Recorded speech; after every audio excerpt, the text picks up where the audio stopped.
Thank you for letting me know. Sorry, YouTubers. I'm all good now. Oh, crap. I am back on YouTube. I had to wait, I guess.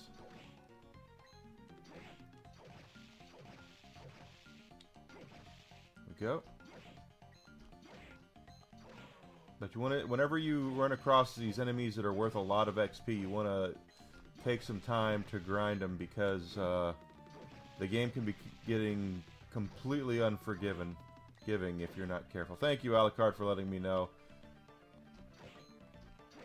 I was in a hurry to get back on because I was running late. I was 9 minutes late because of Meld, and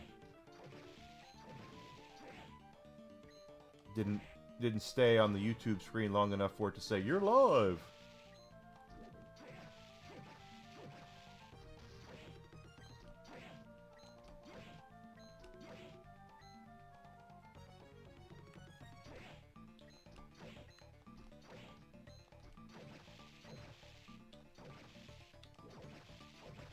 Go.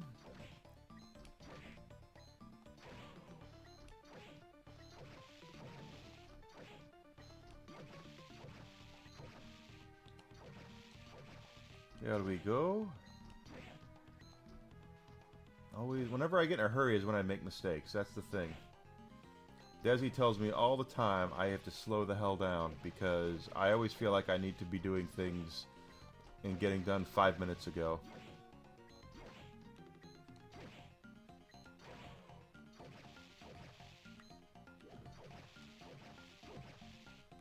You're already down to 14,000 because of those Minotaurs.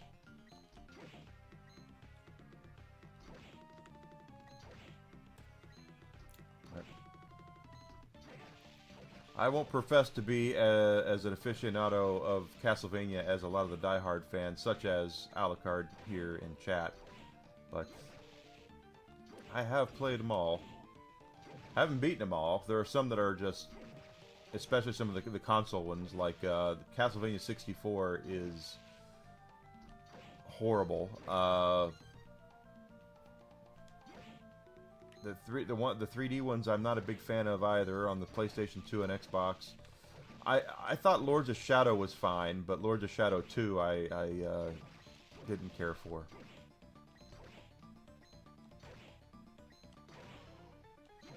To me, Castlevania should always be 2D.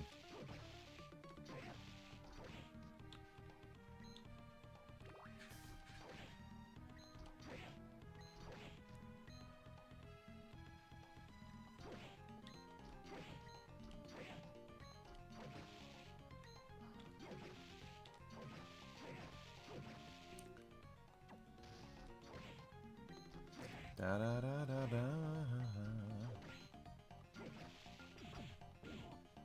Got Dragon Punched again. Sure, you can.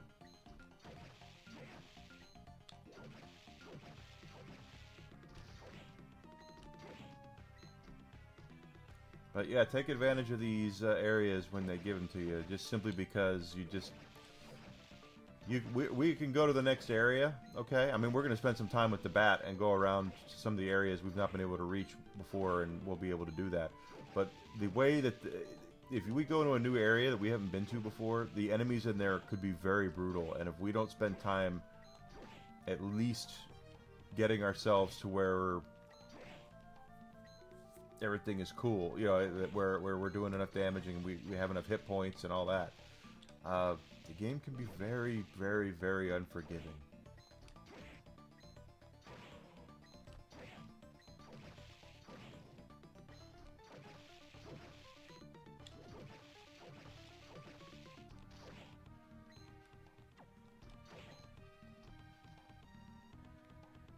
Another Labyrinth Steelbook. I've already got Labyrinth in 4K. As much as I love Steelbooks, I can't just continually buy. Labyrinth is a great movie. Labyrinth is, well, Labyrinth is kind of infamous in a way. Because I watched it as a kid growing up. You know, I was a kid when it came out. I know a lot of young ladies, a lot of ladies that are my age that David Bowie was the first crush they ever had because of Labyrinth. Pants, Magic Pants.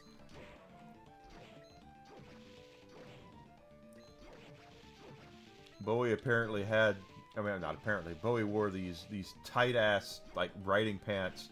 And I don't know if that was really the size of his Goblin King or if he had a sock in there or something, but there was no room left to the imagination as to what was in his pants during that movie. That's why a lot of people call it Pants Magic Pants, because he was packing.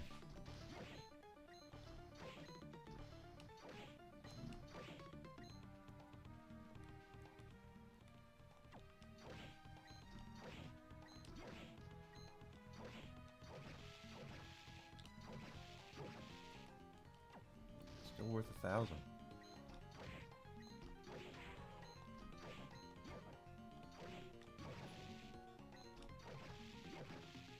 I kind of would like to be able to get to a part where these guys go down a lot faster, but yeah, I've already got. I don't have a steelbook for Labyrinth, but I already own it in 4K, so.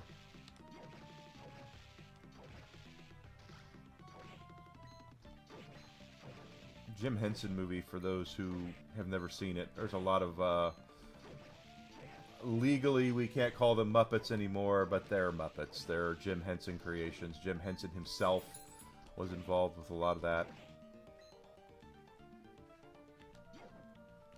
The late, great Jim Henson.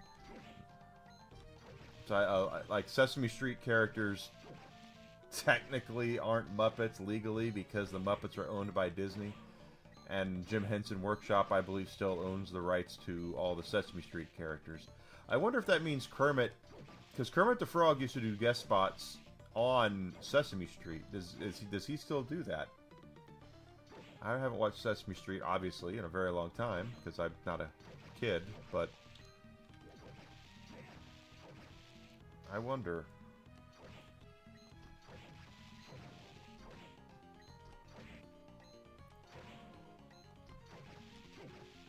Obviously, Kermit the Frog was Jim Henson's favorite. He was buried with Kermit, actually. And I believe his son now does the voice and does the stuff for Kermit. I could be wrong, but I know Frank Oz doesn't do Piggy anymore. They don't like Frank Oz very much.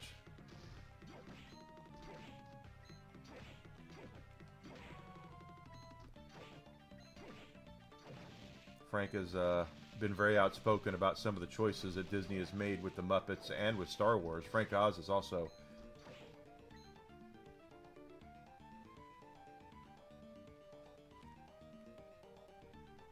Well, Disney owns the Muppets, and Kermit is considered a Muppet, is he not?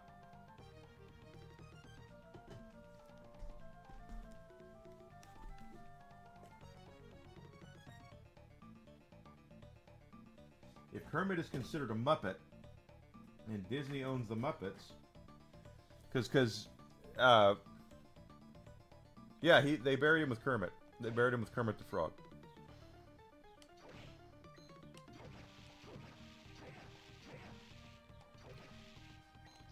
According from what I understand, Jim Henson, he didn't die because of... I mean, he died of medical reasons, obviously, but according to everyone who knew him, that selling the rights to the Muppets to Disney, it broke his heart.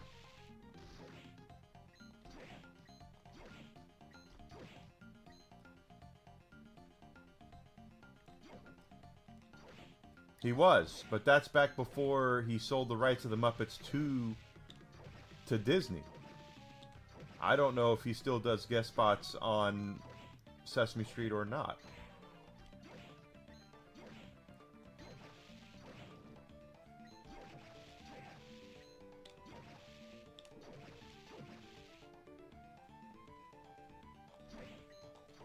He didn't have to sell the Muppets, though. I mean, that's the thing, is that just because Disney walks up and cuts you a big-ass check... Now, I'm not saying I wouldn't take the Disney big-ass check, but because I probably would. But if it meant that much to him, Jim Henson was not hurting for money, I don't believe, at that point. The Muppets were established. Sesame Street's still established to this day. Not to mention he had Fraggle Rock, and he had cartoons and shows that, like Muppet Babies, that they were doing. How many times have we discussed it, guys? Disney doesn't create anymore. Disney used to be the creative company. That's creation, and they create nothing. They don't create anything anymore. They buy. They acquire.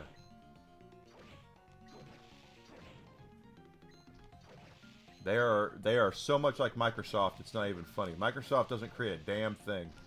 Sorry for all you Xbots out there.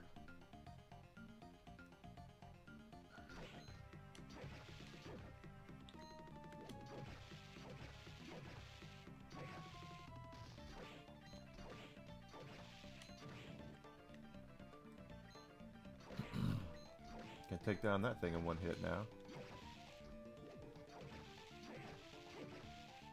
Yeah, Disney's pretty bad at being a curator of franchise, at least now.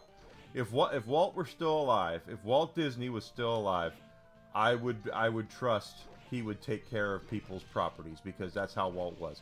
Walt was a capitalist, absolutely, but Walt also was about creativity. He was about imagination. He had to be reeled back in by Roy, his brother, a lot, because he really wanted stuff to... He was like a big kid in a lot of ways. And I don't think I know they don't have that anymore.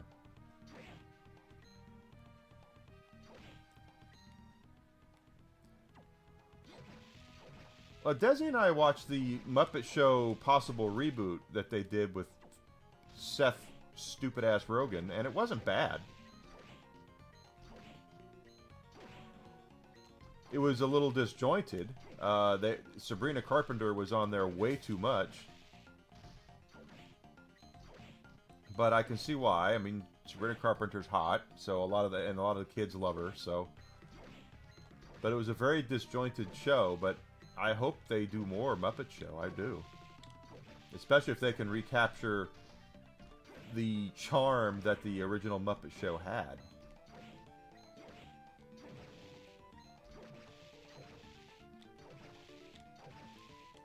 But I don't disagree with you. If Jim Henson saw what Disney has done since him selling the rights to the Muppets to Disney, you're probably right. He would be spinning in his grave right now. Hell, he'd probably be pissed off if they fired Frank Oz, and because they did fire Frank Oz. Frank Oz is no longer involved with the Muppets, as far as I know.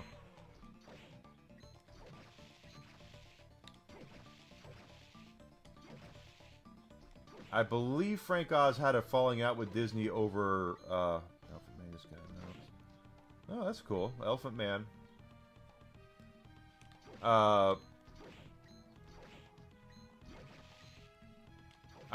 Frank Oz came up with Miss Piggy for Kermit the Frog. He had to have a Miss Piggy to go with, and Frank Oz is the one who came up with Miss Piggy. He voiced her forever, but Oz also is the voice of Yoda, or has been the voice of Yoda, and Oz apparently was not happy with what they did with Yoda and such in Star Wars, and was vocal about it, and now Disney kind of just no longer works with him. And the Crime King.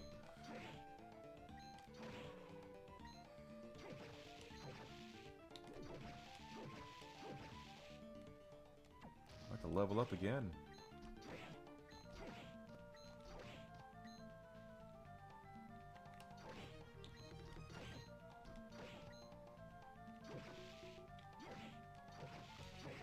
Shit.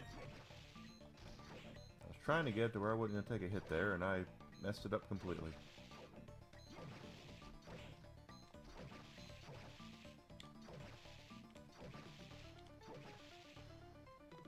And I don't believe it's one of those public firings either. I'm just pretty sure they just don't work with Frank anymore. But then again, I'd love to see the contract for that too, because Disney tends to do life contracts. So if I got a if Disney called me right now and said, Enigma, we think your Kermit the Frog is really good. We really want you to take over to be the voice of Kermit from now on. I would be like, cool. And they would send me a contract, and a lot of them, at least from what I understand, was a right of first refusal. So if they were going to do a Kermit, if they cast me as Kermit, and they were going to do a Muppets movie, or television show, or a cartoon, or whatever, they would have to offer it to me first. I would have to be able to be the one who turns it down before they could offer it to somebody else.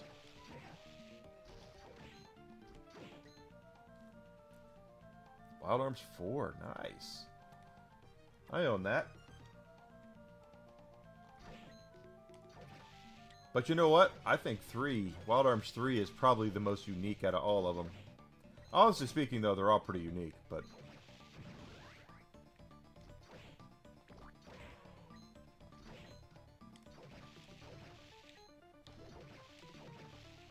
Alright, now we can get those Minotaurs in 4 hits.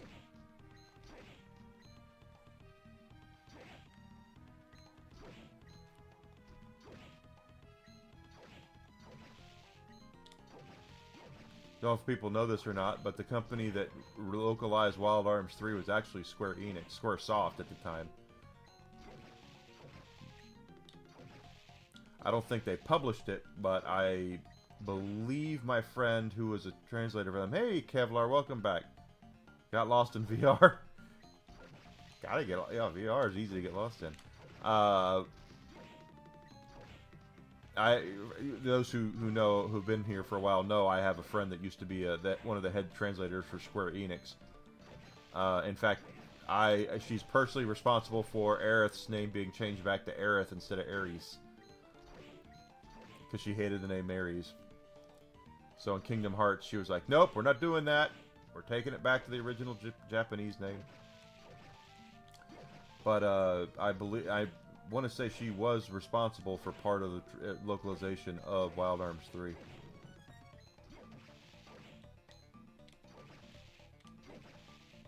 And since she was working for Square at the time, that would tell me Square localized it.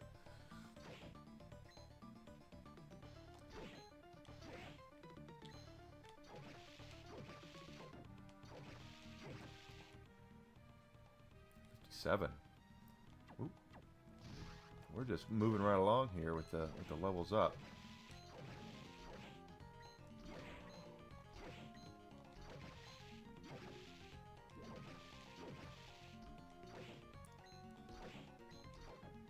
Wild Arms, though, is an interesting game series. First of all, if you've ever played the first one, that opening cinematic that they did at the beginning of the first game was awesome. It was one of the first of its kind to do it that way.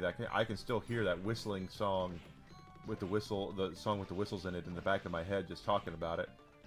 And Sony was really smart. They knew they were going to publish Final Fantasy VII over here.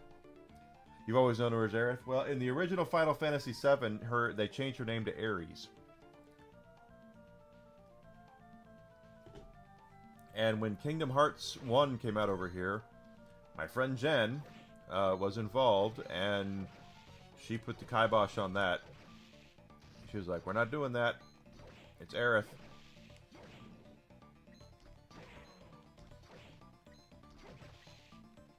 But with Wild Arms 1, Sony knew they were bringing out Final Fantasy VII. They knew they were publishing Final Fantasy VII. So they were looking for a way to market Wild Arms, and Wild Arms came out like a year before, I think it was something like that, a year, maybe it was 6 months prior to Final Fantasy VII. And they basically said, hey, if you're looking for something to do until Final Fantasy VII comes out, play Wild Arms.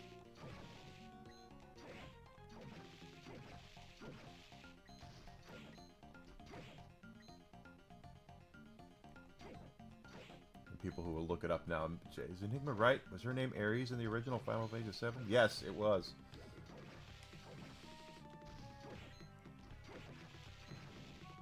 In the original localization of it over here. Her name was Aerith in Japan, but they changed it for some reason over here.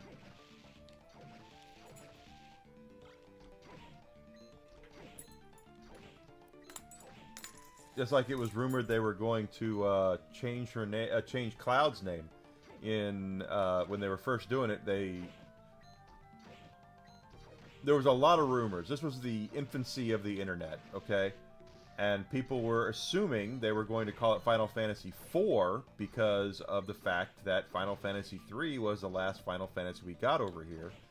So they assumed that we were going to get Final Fantasy VII as Final Fantasy IV, which is not what happened, of course. They did call it 7, and then they fixed the numbering not long after that. Come on.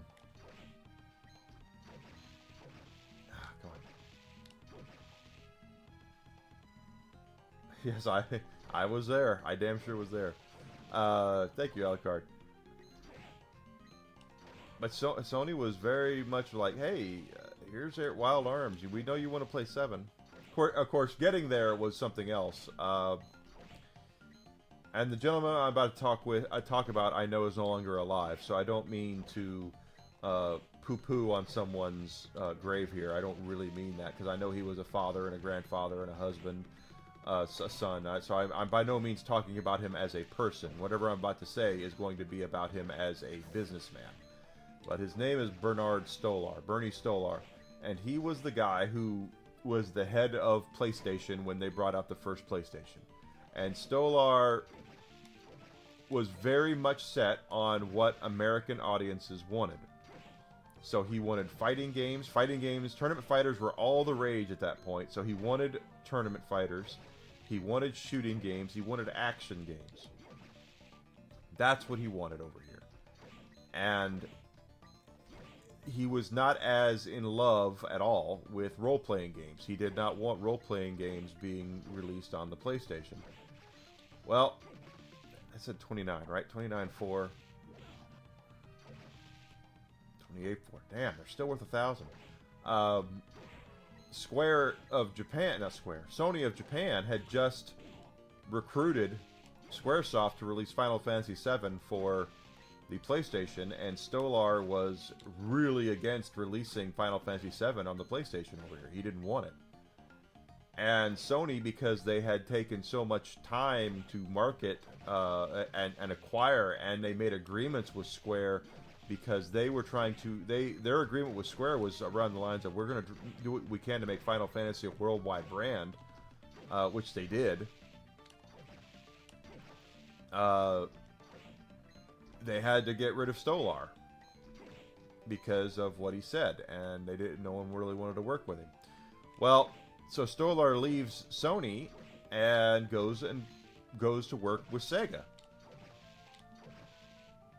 And basically, he was the one who he joined Sega towards the ass end of the Saturn lifespan, and he made sure it was the end of lifespan of the Saturn, because right after taking over, he said the Saturn's not the future of Sony, or future of Sega, so everybody knew they were working on something new. Basically, you're not wrong, Kevlar. It's exactly what he thought, is that American audiences did not care about role-playing games. He did not want them on the PlayStation. And he found out that he was not in charge. But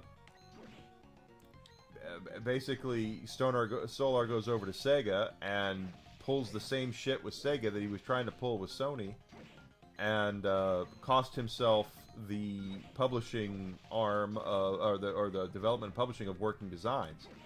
Working Designs was known for localizing a lot of JRPGs for the Sega consoles.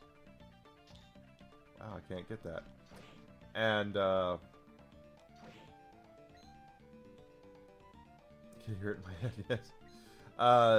He did not want role-playing games on the Saturn, and he found out. Well, he released the Dreamcast. He was the one that was the head of the Dreamcast, and Dreamcast there's a lot of rose-colored glasses about the Dreamcast, but they got rid of him shortly after the launch of the Dreamcast, because shortly after the launch of the Dreamcast, Sony unveiled the PlayStation 2, and Sega thought, oh shit, we're in a whole lot of trouble. We are not going to be able to compete with that at all. and basically put a nail in the coffin of the Dreamcast, and Sega being a first party as well. Because right after that, Sega went to being a third party. And the first game I remember getting for the GameCube that was Sega was Crazy Taxi. I was working at Sam Goody at the time, and I opened the box, and it was like, Crazy Taxi? Really? And then Sonic 2 Battle was the second game I got when I was working for. I don't own it. Didn't buy it. But when I was working for Sam Goody, we got it and I felt dirty. It felt like seeing a naked picture of your mother. You know what I mean? Where it was just like, this shouldn't exist. I don't like this at all.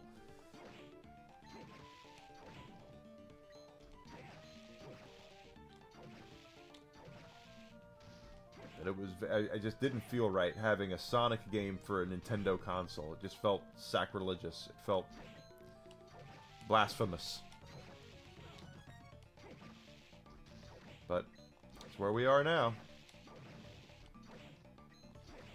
Because for as much as people talk about the console rival that was between Xbox and Sony, back when I was a kid, back when Alucard was younger, it was Sega and Nintendo were at each other's throats. Sega and Nintendo were arch enemies. They didn't care for each other. But what we found out since then is a lot of these companies that are rivals actually do respect each other in Japan and are all too keen to work with each other when the opportunity arises.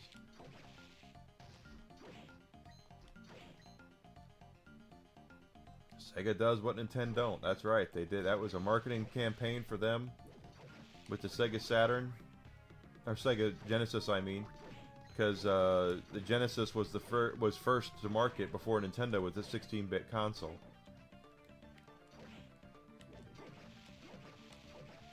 So they were trying to capitalize on the fact that they had twice the power of the original Nintendo.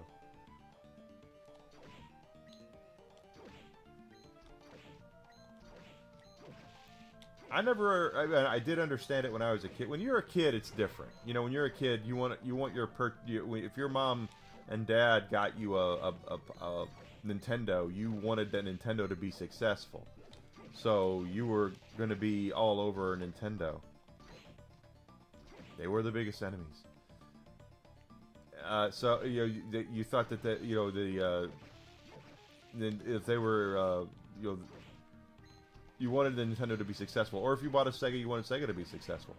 But as I got to be an adult and I ended up playing both, I found there's just as much good stuff, or not maybe just as much, but there's a lot of good stuff on the Sega platforms as much as there is on Nintendo platforms. Nintendo did have a lot more kid-friendly games. But that also is why Sega struggled as well. Even Sonic was a little edgier. It is a little edgier than Mario. Mario is very family friendly.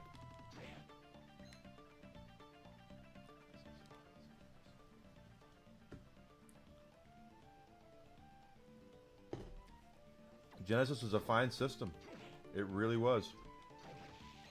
There's a reason every time they release a new console, Sega releases a Genesis collection for it in the first year. It happens every time.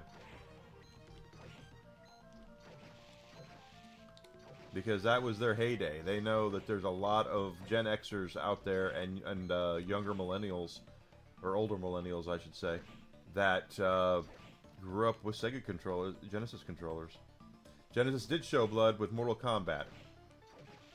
But the Mortal Kombat played better, I think, on the Super Nintendo, but it didn't have blood. That is true. Until Mortal Kombat 2. Nintendo realized when Mortal Kombat 2...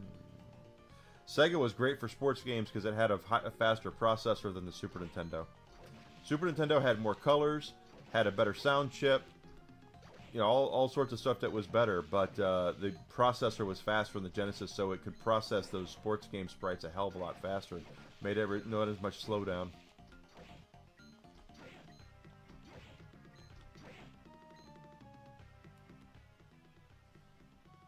Streets of Rage, awesome series. Love Streets of Rage. Absolutely. Phantasy Star, amazingly good series. But if I were Sega, and if Sega's listening, I would go back and look at your Saturn library. The Saturn library is very good, and, you know, I'll tell you guys this flat out, it's not going to hurt my pocketbook at all that the Saturn library is still unavailable except on the Saturn because of how much my games are worth. But Sega would make a lot of money if they would re-release like Panzer Dragoon Saga and Burning Rangers.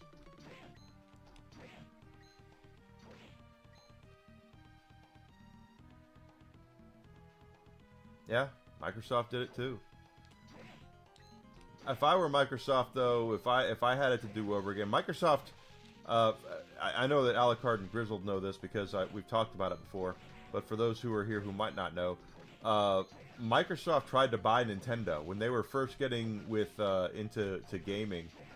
They went to Japan and sat down with Nintendo and talked with them about wanting to purchase Nintendo, and they got laughed out of Nintendo's building, basically.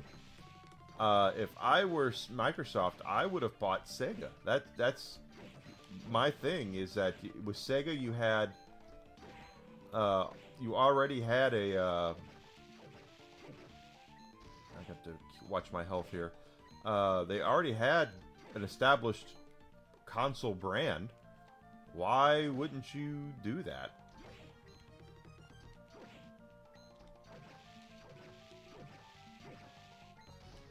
But they didn't do it. They wanted Nintendo. Nintendo laughed them out of the building, and Microsoft decided to go it alone.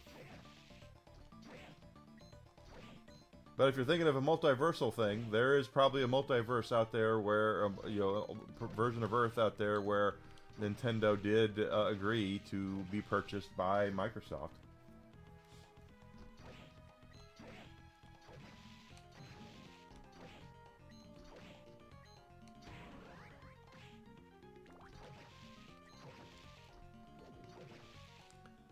$33, $32. They're still worth 1,000. That's nuts. Let's go recover real quick, because I don't want to lose all that progress.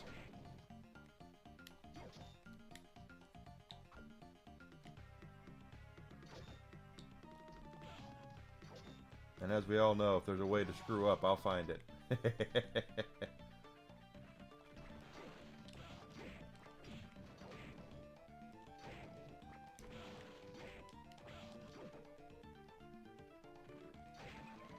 Yeah, and that Microsoft wanted to buy Nintendo. They were very much in talks. They wanted, well, they, in Microsoft's mind, they were in talks. Nintendo was like, yeah, no, just get the hell out.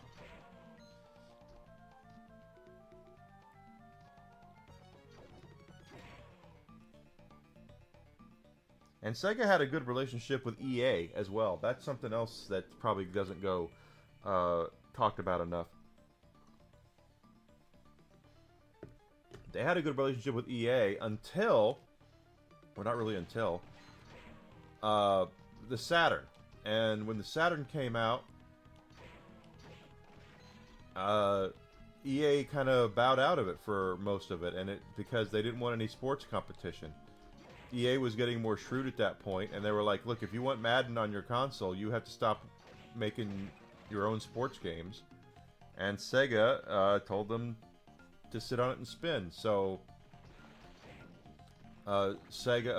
EA went to Sony and supported them, and Sony did the same thing, though. That's the funny thing, is that Sony had their own football game. So it really was kind of weird for them to do it that way. But always follow the money. If you want to know why certain things happen the way that they happen, follow the money. EA was not on Xbox Live for a long time. John Madden Football was not on Xbox Live. The only way for the first several years you could play Madden online on console was on the Sony PlayStation, because Sony had stopped making Game Day. NFL Game Day was their NFL game. Damn it.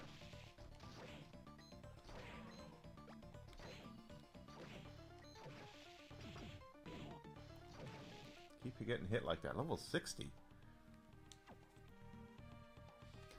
And basically, once that happened, it kind of paved the way for Madden to be online.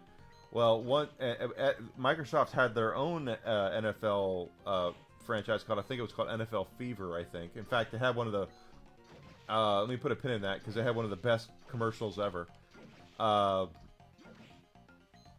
They had that, and then when Microsoft decided to stop making it, all of a sudden Madden was available to play online on Xbox Live. But the NFL Fever had one of the best commercials I've ever seen. I think it was for the last one they did, where it was on Xbox Live, and they were trying to get people involved with Xbox Live. And Peyton Manning, this was the Peyton Manning time. Peyton Manning was all over everything at that point. He was playing some of the best football of his career, and he was, just like today, Peyton Manning is still a very good marketer. And people loved listening to him talk, but they were doing you could probably find it on YouTube, but it was Peyton Manning on Xbox Live trash-talking people while playing NFL Fever. And it was him with his southern drawl going, "Get out my house," things like that. It was just really, really funny. One of the best commercials for video games.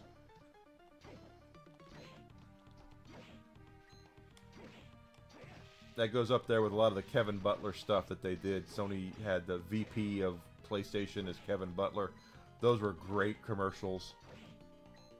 The first one of those was a baseball commercial for, I think it was the first one, but it was for, they were doing the show, which they still do the show. Sony makes the best baseball game on the planet for those who are baseball fans. The show.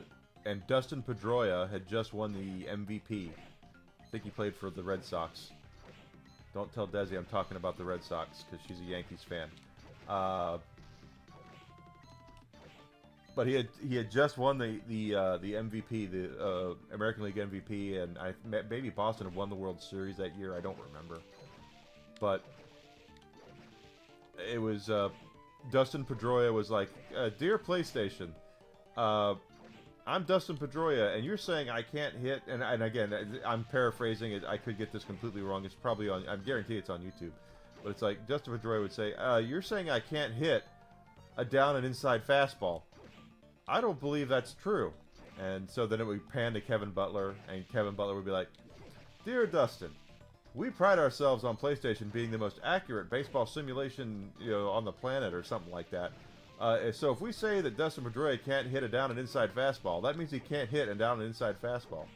And then it goes back to Dustin Pedroia, and he's got his MVP trophy, and he's polishing his MVP plaque. And he goes, "I'm sorry, I wasn't paying attention. I was too busy polishing my MVP trophy here." Just good shit. Just really good shit. The Kevin Butler stuff they did for years. I wish they would have continued doing that, but the guy who played the Kevin Butler did something pretty dumb, and I think it cost him. I think it got him blackballed out of Sony. There was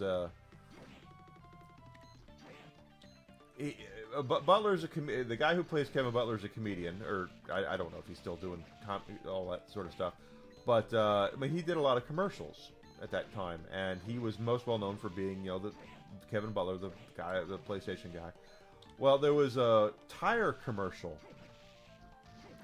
and it was, I don't remember the tire company, but they were selling tires, and it was during the time of the Nintendo Wii, and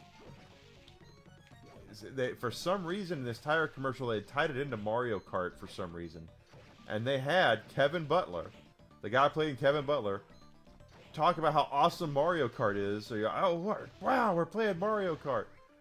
And I remember going, holy shit, Kevin Butler's playing Mario Kart. And he's not been back on a PlayStation commercial since. So I don't know if that got him blackballed or what, but let's see what these are worth now. 34. 33. They're still worth 1,000. Okay, after... we'll be here all damn day, which doesn't bother me, but...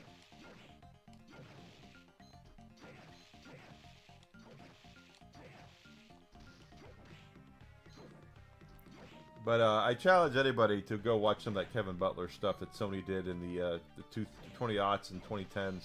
Really good stuff. Yeah, I miss those commercials too.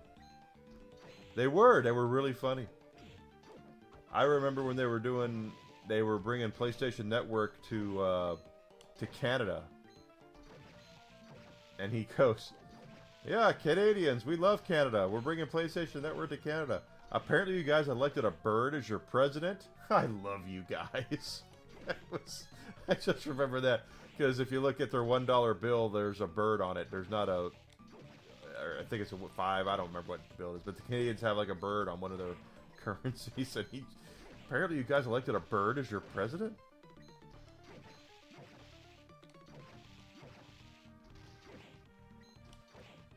They should bring those commercials back. Those were forgive and forget and bring him back if he's still able to do it. I don't know how old he is now, but those were great commercials.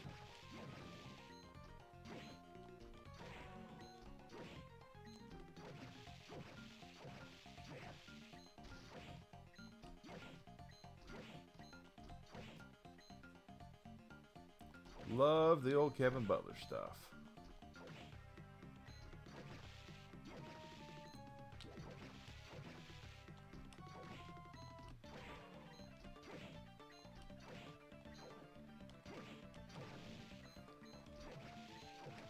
We're pretty strong here.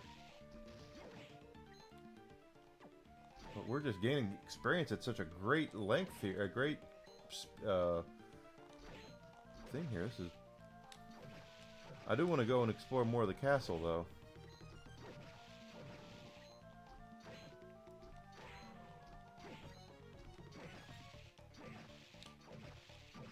And now that we have the bat, we'll be able to get more stuff.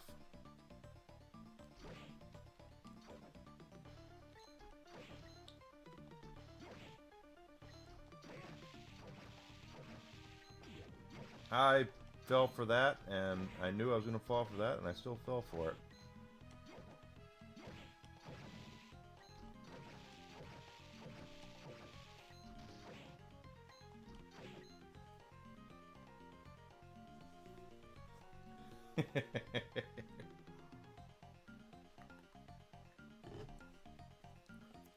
One of the biggest regrets that I have is I was at a GameStop Managers Conference, and I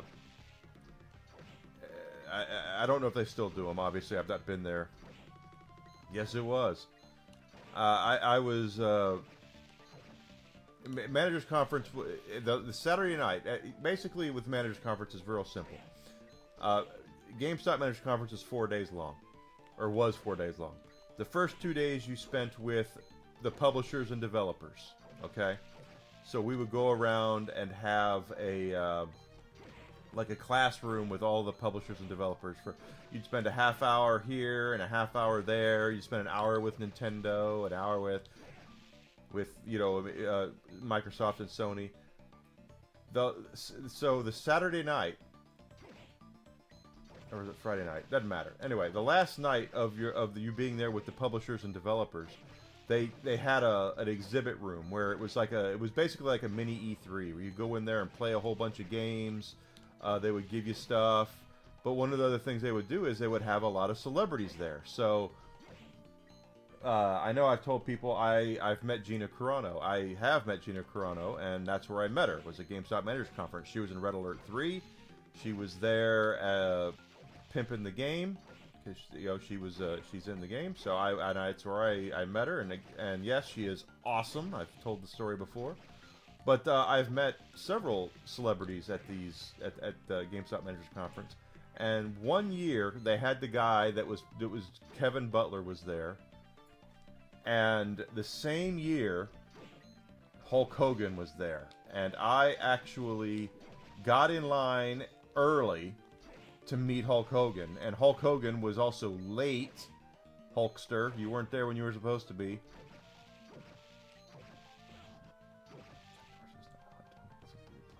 Possibility of failure. That's true.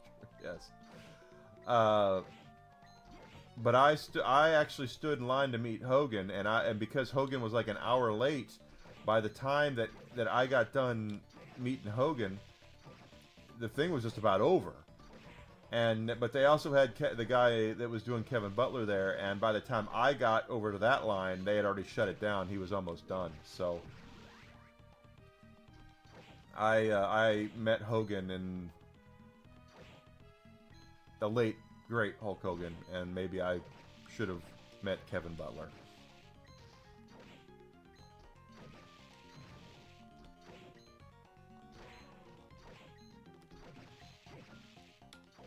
Let's see, 34. They're still worth 1,000 each. That is crazy.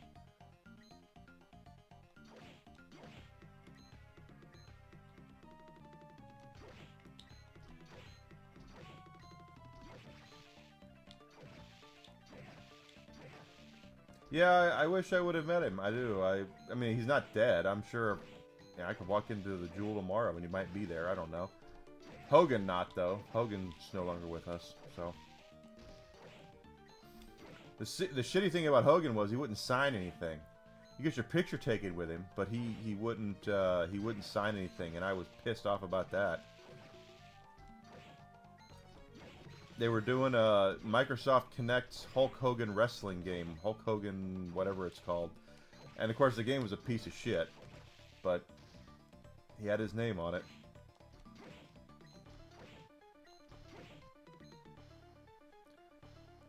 It is sad. We're about to, well, day after tomorrow is going to be the Hall of Fame. They're going to put Psycho Sid in the Legacy Wing of the Hall of Fame, WWE Hall of Fame. Psycho Sid. I remember Psycho Sid. They're putting Bad News Brown in. I remember Bad News Brown.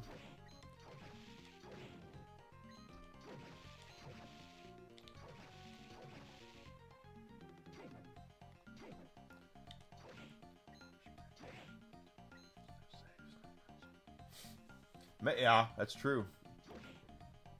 Not to mention, the only help we had with Mega Man 2, because there was no guide for it, was just the little bit we got in Nintendo Power. We had to figure everything else out. Robot weaknesses, experimenting. I can tell you guys, I dissected Mega Man 2 to the point where I would go into every robot monster, robot boss, and use every weapon I could on them to see what one was the best one to use.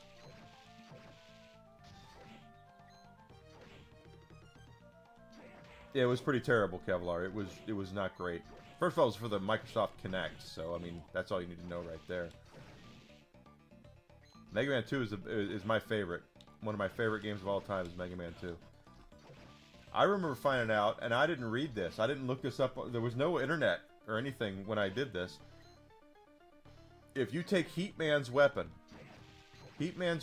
is you can charge it like the Mega Buster after that, where you have 3 different levels. I think it's 3 different levels of intensity for it. If you charge that to the highest intensity and you shoot Woodman with it, you kill Woodman in 1 hit.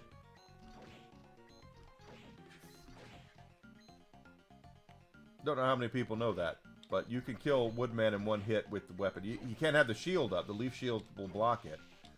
But all you gotta, if you have that weapon completely powered up, it takes 1 shot to kill Woodman. Because fire burns down wood, oddly enough.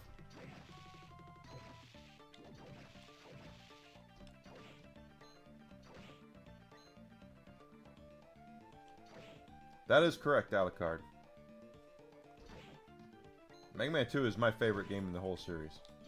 Because 1 was hard, 2 was fair, and then 3 was hard, 4 was harder, 5 was harder. They got really hard after 2. I don't know why they did that, but the original Mega Man was an insanely difficult game. Mostly because we weren't ready for the way the platforming worked in that game. That disappearing blocks,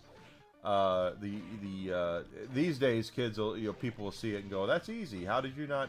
Why weren't you that good?" And it was like you had to be there. You weren't used to seeing the disappearing clocks like that.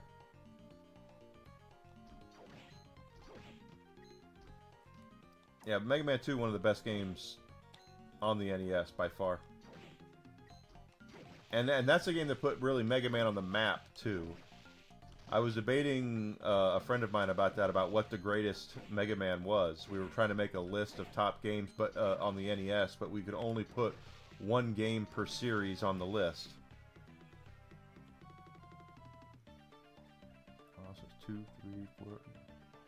You know, like 7 or 8. What about 9 or 10? Have you played those? And Powered Up. Powered Up is Mega Man 1 with 2 more robot bosses and a cute anime look to it. It was on the PSP. But with Mega Man 2 was what really cemented Mega Man as being really popular, and it's after 2 that where they really started turning it up into high gear because it was so beloved. Interesting you put 1 at the end. That's interesting. Does it sell for a bit? Because I own it too.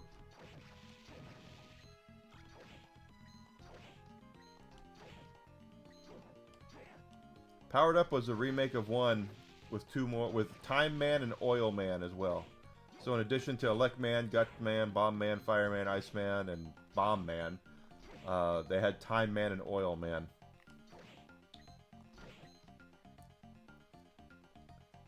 Can't speak fully. I understand.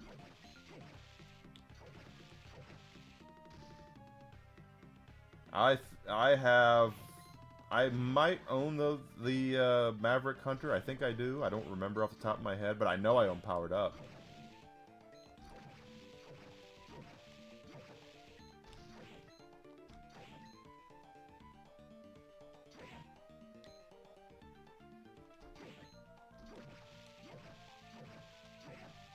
Another one of those things that Capcom should look at and go, maybe we should possibly, you know, re-release this game because people are buying it for a lot of money right now. You have still sealed. Mine isn't sealed. I played mine.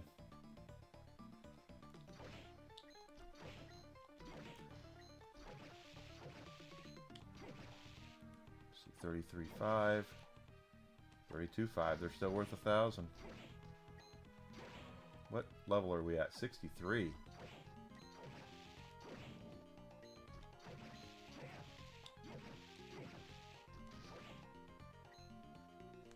Controversial? How?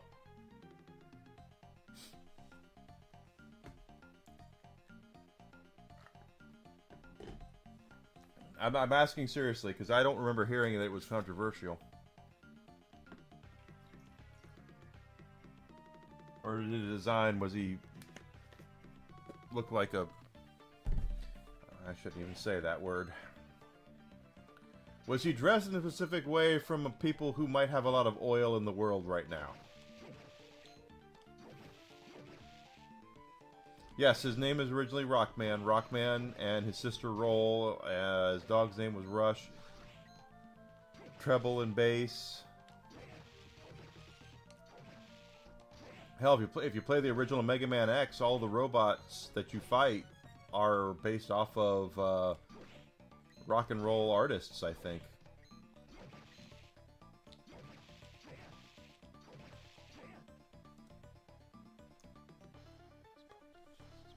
He might have. Capcom was really smart with what they did with Mega Man. Is instead of them designing characters themselves, they actually put out contests in Japan and once here for kids to design robot masters for that they wanted to see in the game. So Capcom would just take those drawings and they would make characters based off of that. And they tried it once here. I don't remember which one it was for, but that's where they got a lot of their their stuff from.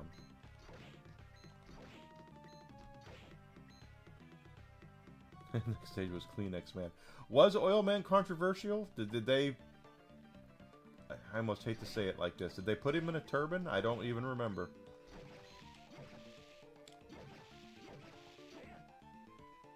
Okay. I see what you're saying. No, I don't remember Oil Man being controversial, but... times were different back then, too, where people didn't get upset over the smallest little frickin' thing. Exactly, Grizzled, if they put him in a turban.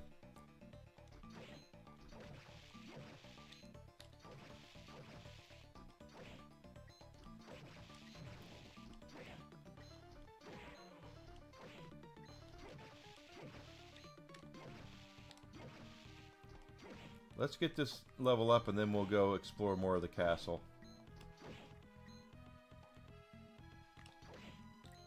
Before, I'll say before 2015, okay? And that might be a little early or a little late. People did not get offended at the drop of a hat the way that they do now. There was no walking on, there wasn't a lot of walking on eggshells. People could get away with a lot more. 150 for the Mega Man dual pack that I have. What's powered up worth by itself, since that's the one I have? I might own them both separately. I'm pretty sure I own them both separately. I really need to go through and write down all the stuff I've got, because I don't remember all of it.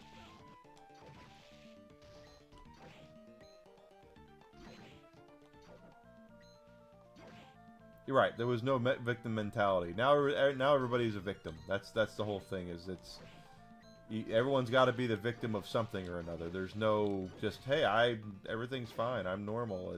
You know, or nothing's wrong.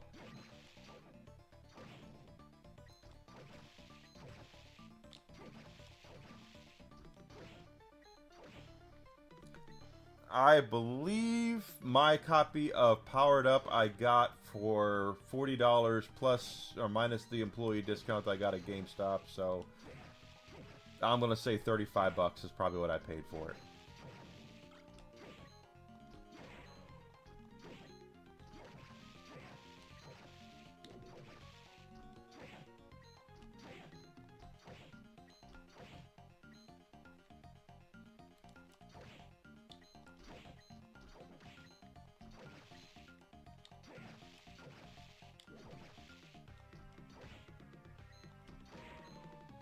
People didn't get before about 2015. You could get away with a lot more, especially if you were doing it for comedic reasons. But then, since that time, we had the victim mentality take over, and everything is offensive, and everything is mean, and everything is mean-spirited.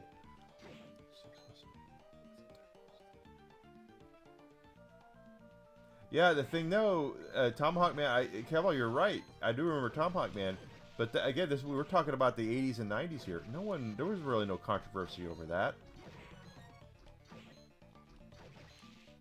Most people couldn't care less about it. Now, if they did that today, yes. But back then, wasn't that big of a deal.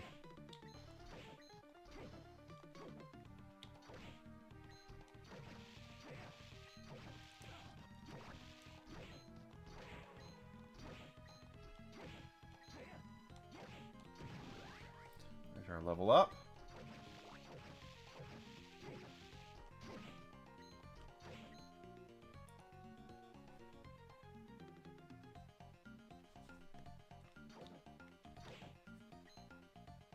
You're right. Oil Man was more recent because he was Powered Up.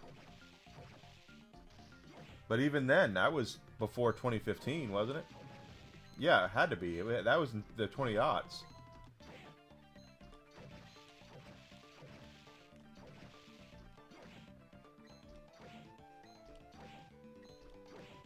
Alright, let's go castle exploring here. Ah. Ooh, I can take out the Crusaders in one hit now.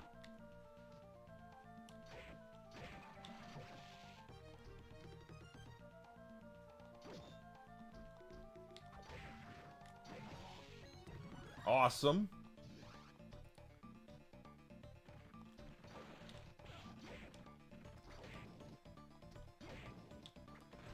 Gargoyles haven't given me their souls yet, though.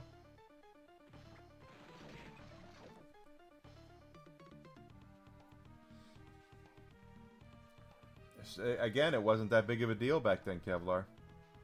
I don't remember one person saying one thing about Oil Man.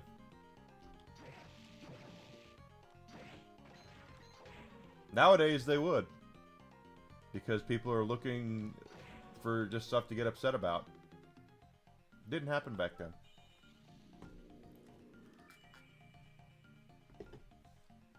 The whole victim mentality is much more recent than people really realize.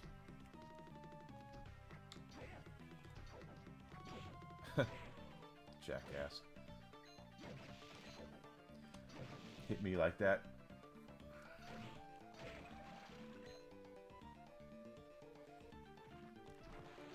The people looking for ways to get offended was much more of a last decade kind of thing than it is than people would give it credit for now.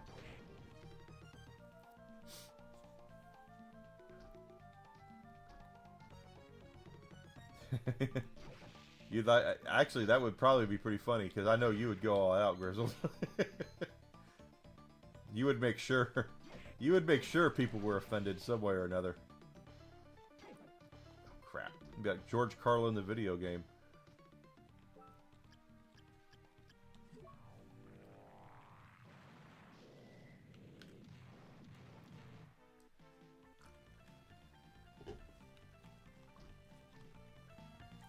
Now, I'm not saying people aren't retroactively going back now and looking at it and saying it's a problem. But during the time when it had come out, and that could also be the reason why they have never re-released it. Yeah, you could very well be right. That's the whole thing. Is that now that you mention it like that, that's probably the reason why it was never re-released.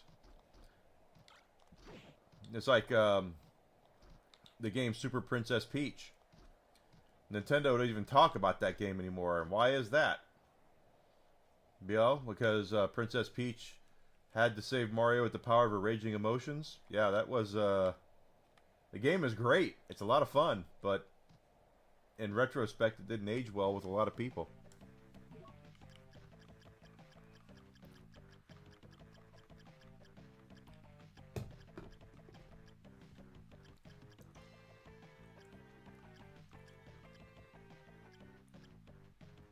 Gold plate is only one spot better.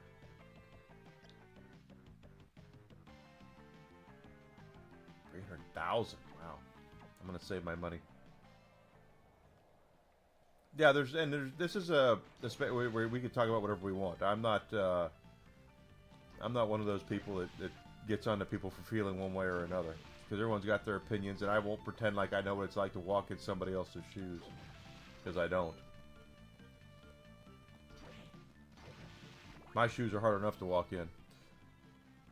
But I'm just saying that times were a lot different. I'm totally not kidding. There's a reason why people call it Super PMS Peach. She got to break through this wall because she has to get super pissed off. She has to make this flower grow, so she has to cry. And the game is fun. That's the thing, is it's a fun game, but holy cow, did people get offended by that, or are offended by that now. They weren't offended at the time, but they're offended by it now.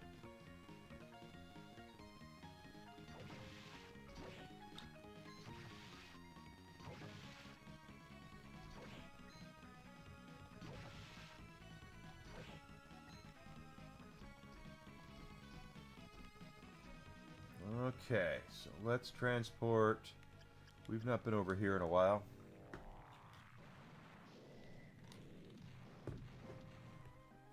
Please, Hammer, don't hurt him.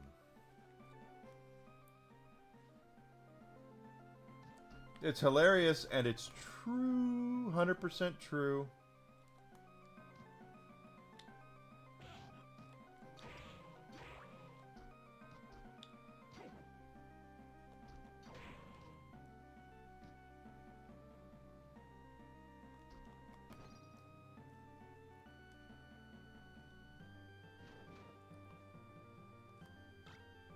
There's a tall hammer.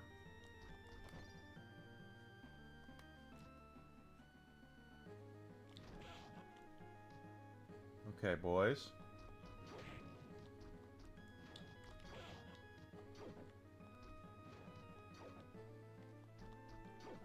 Really?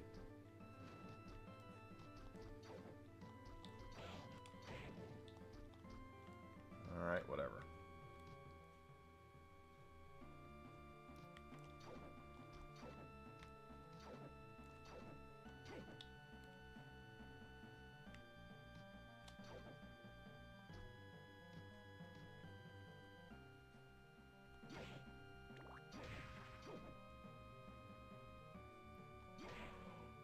You never heard of PMS Peach? That's what it is. Super Princess Peach on the Nintendo DS.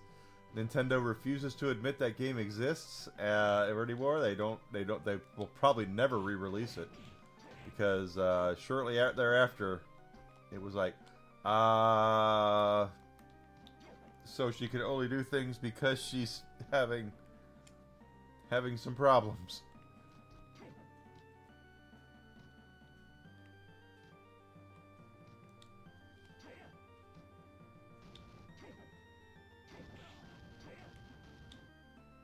But for those who've never played it, if you get a chance, how much is that? I wonder how much that game is worth, because it's one of those games that, again, Nintendo does not even admit exists. Let's just take a look here.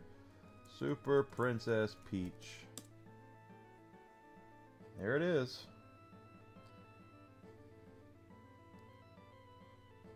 It's not that expensive.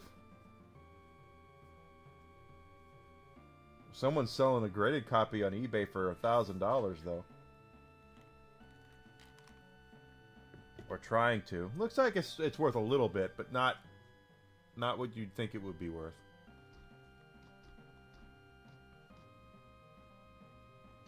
Oh. This part again.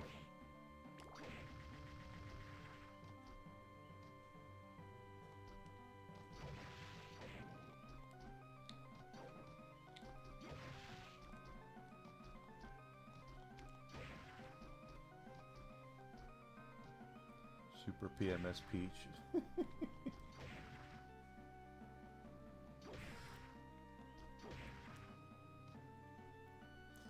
I remember, gosh, I can't remember who it was, but it was, gosh, this is back before I started streaming, but I've been on Twitter for a long time. I didn't do a lot of talking with people on Twitter, but there was a gaming journalist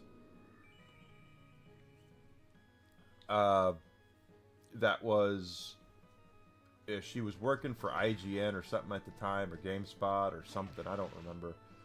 But she kind of was going on this mini rant as to why Mario always has to save the princess, and why can't the princess ever save Mario. And so I put up a picture of the Super Princess Peach, and she replied to it with capital letters and said, "No!"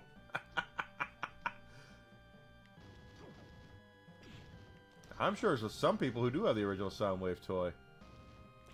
And it's not cheap either.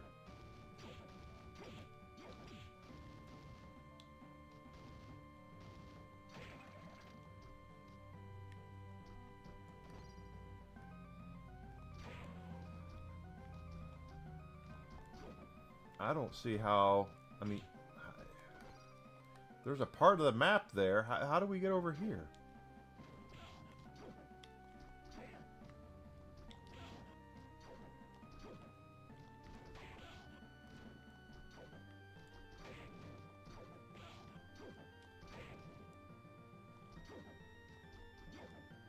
That's gonna bother me.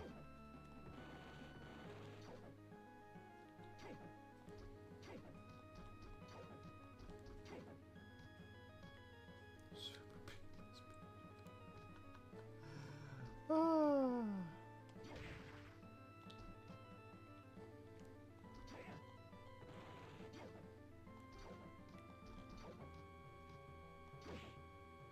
wonder how you get there. I can't remember.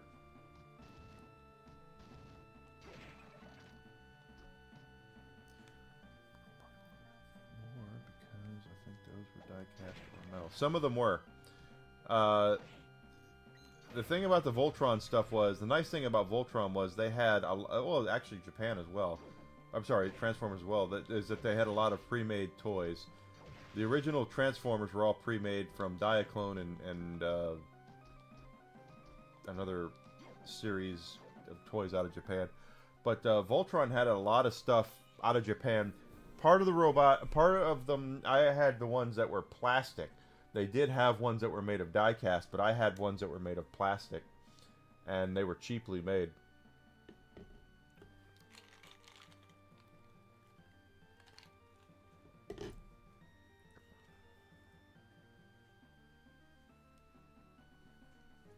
Door from the left somewhere. You got it the right idea. Yeah, that's what I'm thinking. It's got to be on the left, but I don't. Am I missing something from forgetting it?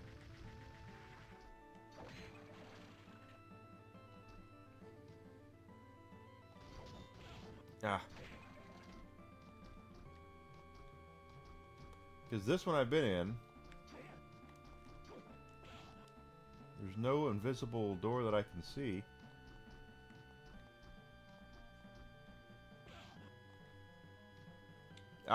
My parents got me for Christmas one year a big old Voltron, and it was plastic. And the thing about it is that the thing that hooked in you could disassemble the lions. They were made to put action figures in. They were very big.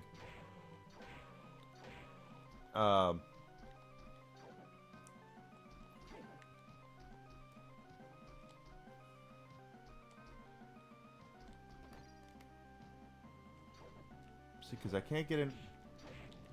I can't get in from there.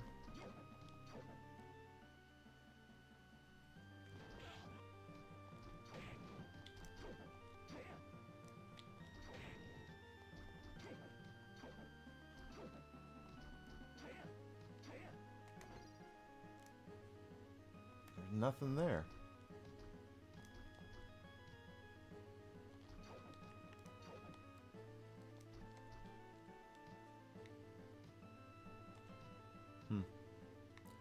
Maybe I'm missing something.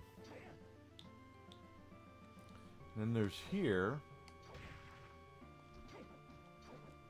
which is right below it. So is it possible?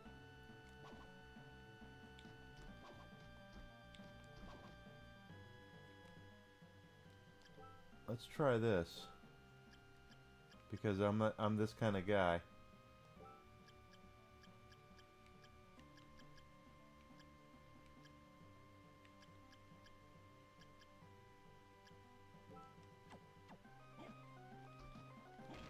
There we go.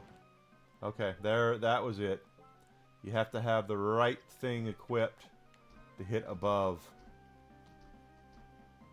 There we go.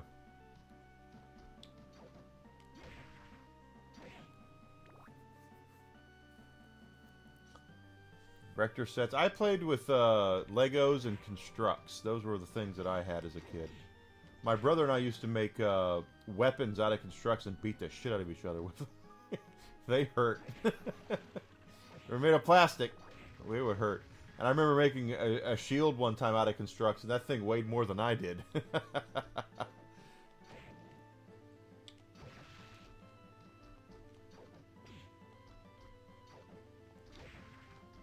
Back in the day.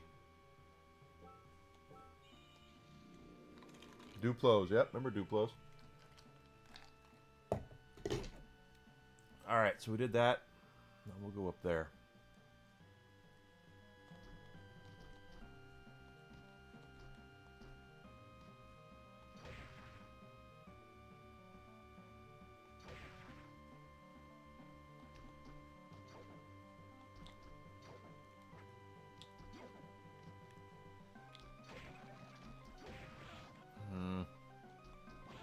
Those cheap-ass shots still piss me off. But anyway, doesn't matter. And we're going this way.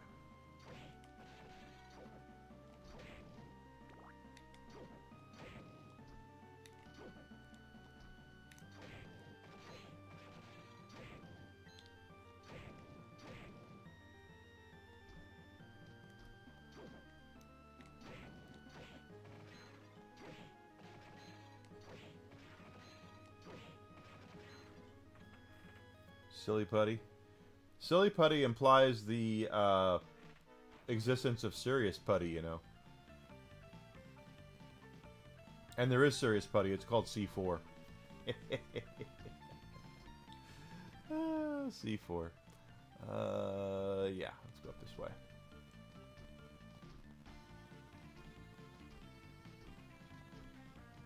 And there's a sword we hadn't gotten.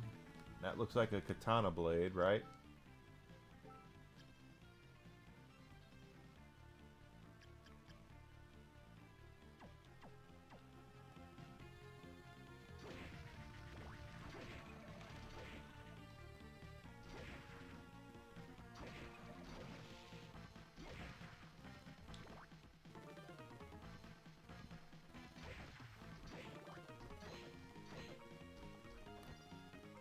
You ever heard that before, Alucard? That there's serious putty?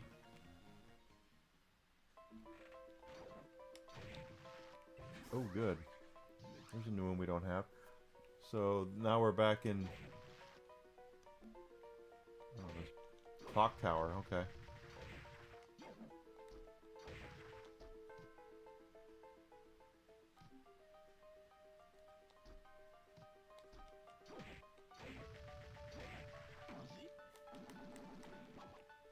Typical.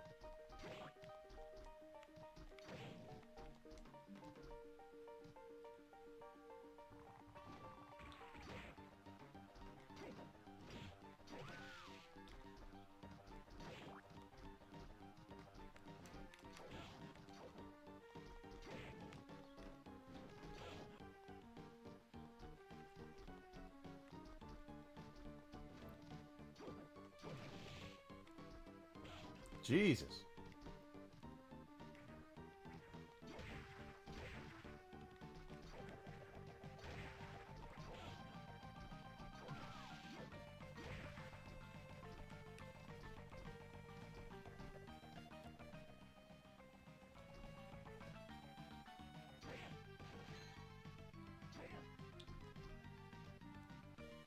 I will check that out in just a second. We're going to go this way first. After I get hit and turn to stone.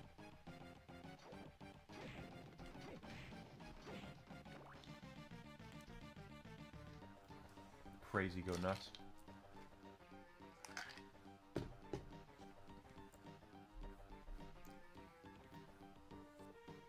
They still sell BB guns. They sell deadly BB guns, actually. My dad has a pellet gun. They're pellet guns. He uses them to shoot squirrels out of the backyard because it drives his dog nuts. For their squirrels drive dogs nuts, and including Whiskey. You know, Whiskey doesn't like dogs either. Or I'm sorry, doesn't like. We need to sync, right?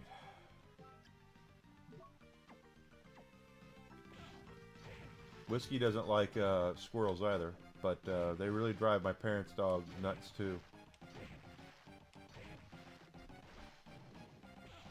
Hi. There's Mr. Devilman. Whole new areas here of the clock tower.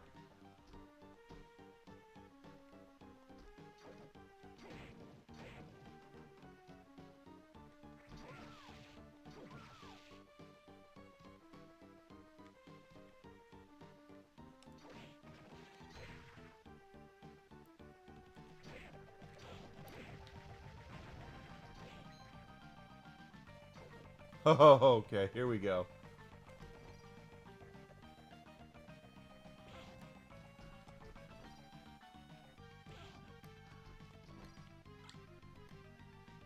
Okay, what sword is that?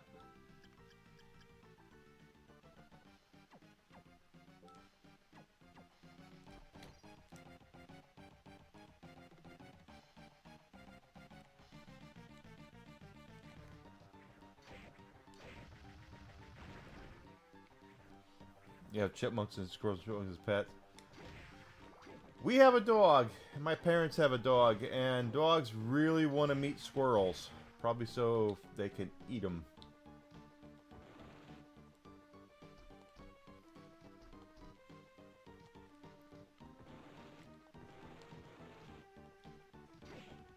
That is a very hellacious area right there.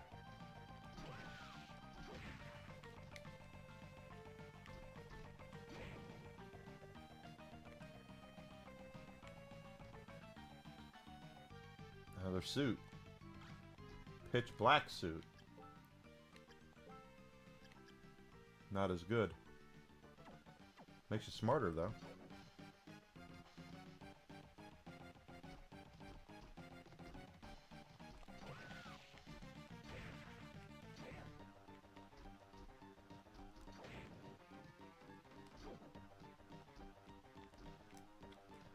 Well. Crazy ass enigma.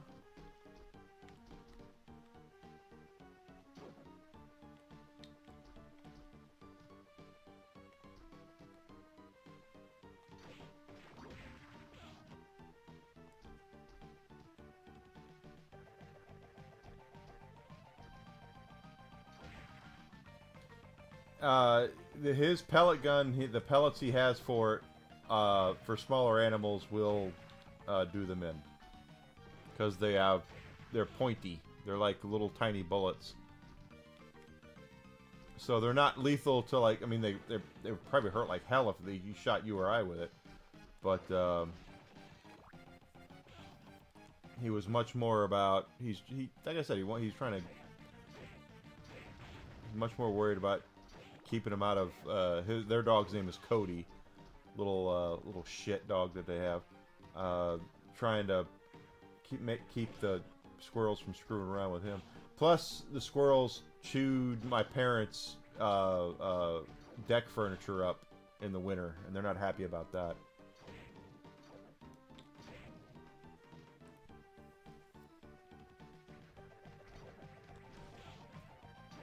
And BB guns can do pretty nasty stuff. A friend of my brother's got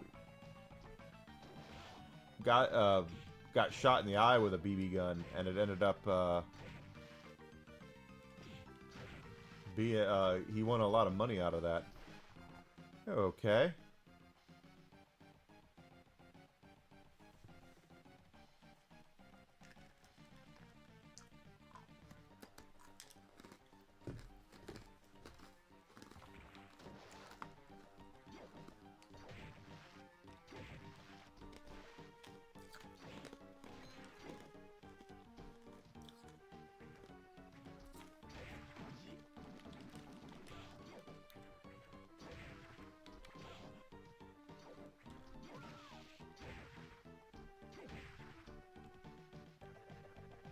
Ba-da-da-da-da-da-da-da.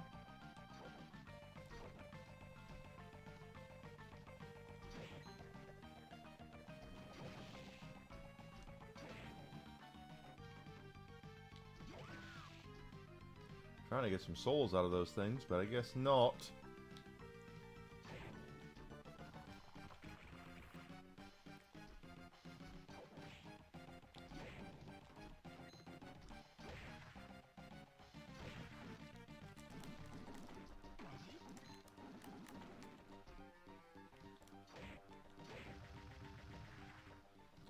Alright, done that.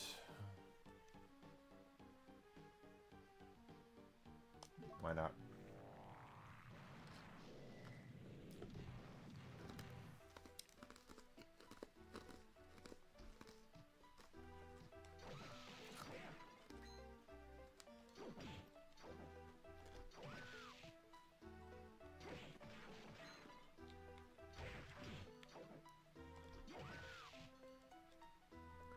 Luckily, these things don't really hurt.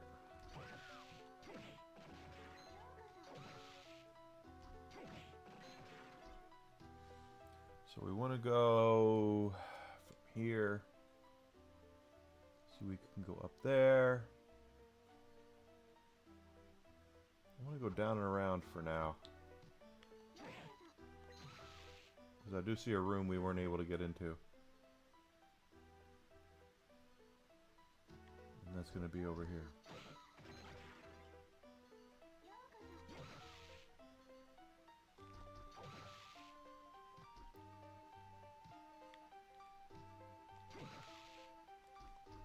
Oh. Strawberry? Apple? Strawberry. I'm in the wrong area. Yeah, it's a different area. Okay.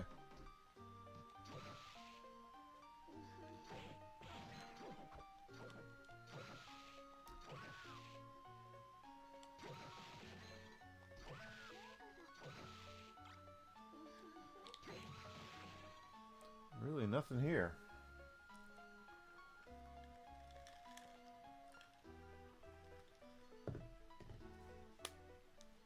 Let's see. We'll go straight across.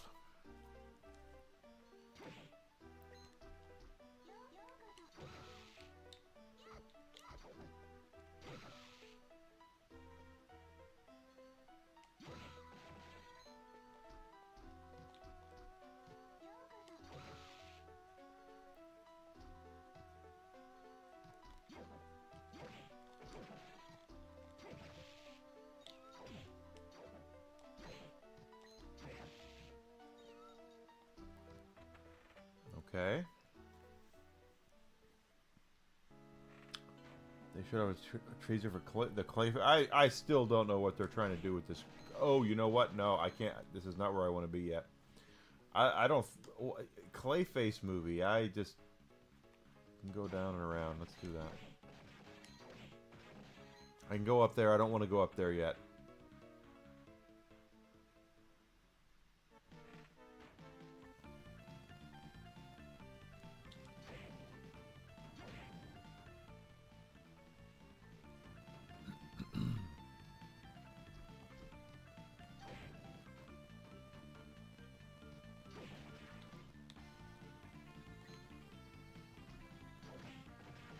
Isn't it convenient that he can turn into a bat? Wonder why that is. I say knowing, but not telling anybody.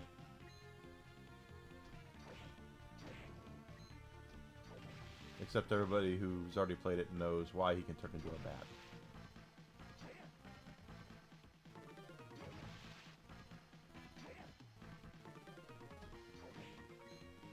I still don't know why they're doing a movie based off of that. That's the whole thing is...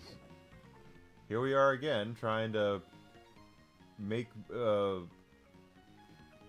movies based off of villains to make them out to be heroes, and... You know, sometimes you get one that works, like Joker, for instance, worked, the first one anyway. But, a lot of the time, it doesn't. No.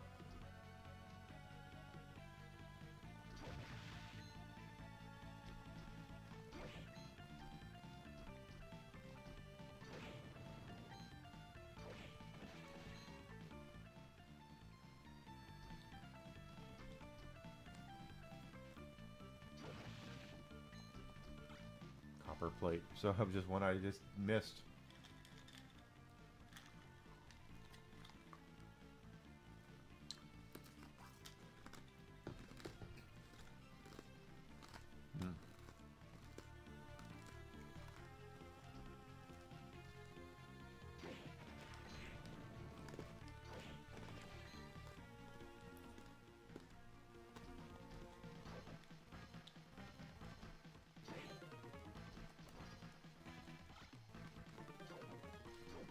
Armor of fire.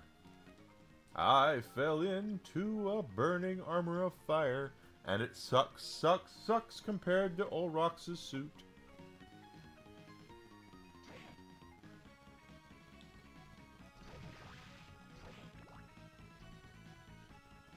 So how does it look, Alucard? Does it look...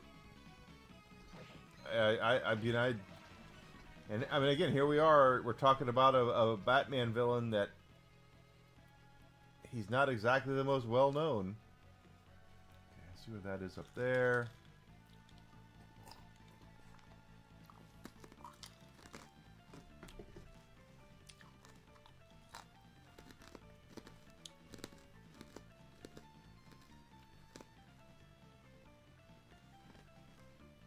Thanks, Kevlar. I appreciate you being here, brother. Thank you for letting me know.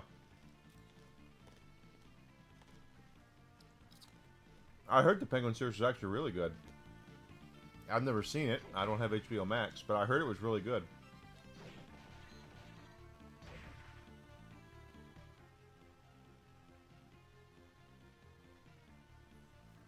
Oh, look at that over there. Look at that. Okay. We're going right down. There's some stuff we want to look at.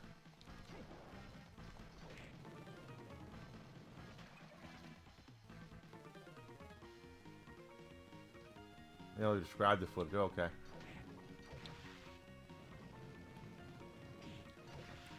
I just wonder why they chose. I mean, again, we're talking about Clayface here. He's not exactly the A-list of Batman villains. I just.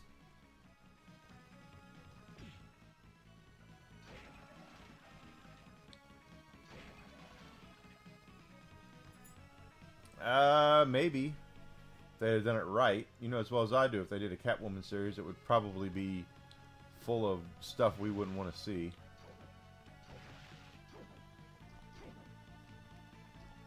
But I did hear the Penguin series was good. I heard one of these days I want to watch it, but I don't want to pay to watch it.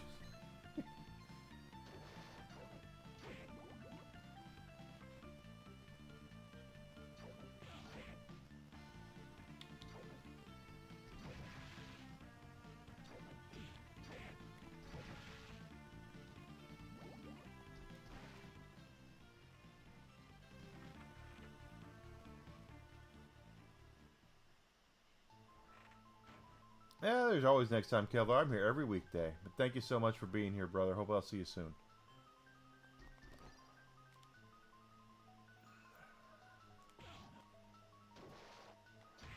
Asshole imps.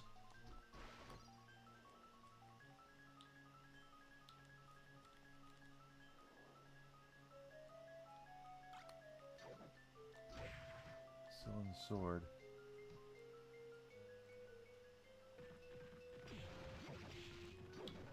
Flesh golem.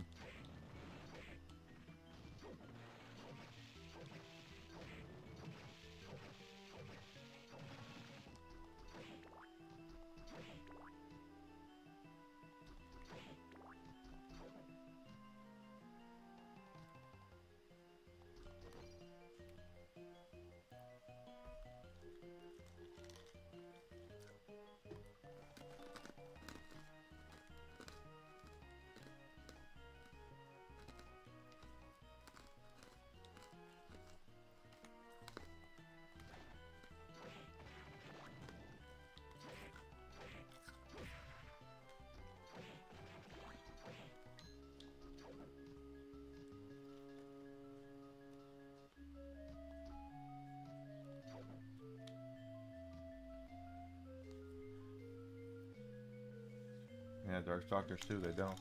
Oop.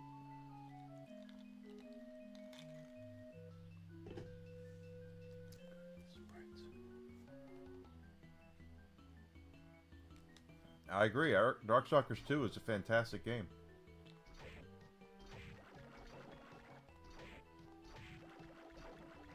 And you're right, Grizzled. If that's how they did it, you're exactly correct. That would be the way to do it. But I mean, we all know Hollywood can't help themselves in 2026.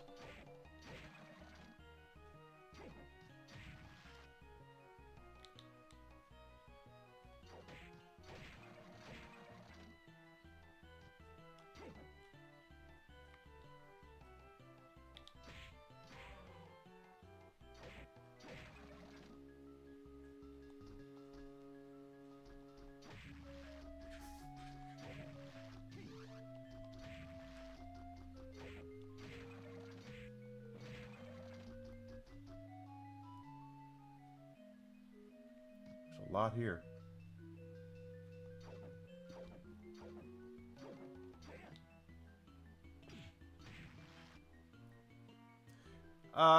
Well, it didn't get appreciated, you're right, and it should have.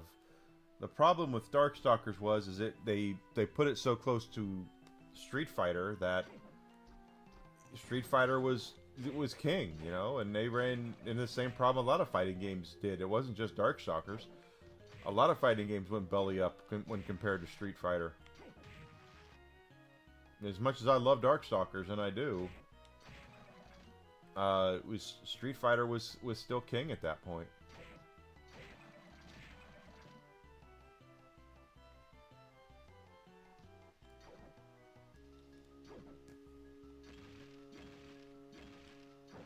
Ah, I thought so. There might be something here. Osafune. Not as good.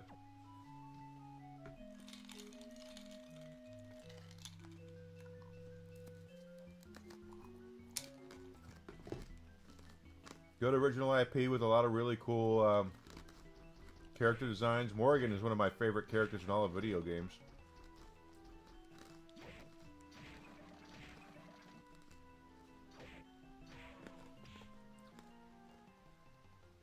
She wants to fight and become and win the Darkstalkers tournament. Why? Because she's bored. That's the best thing about her.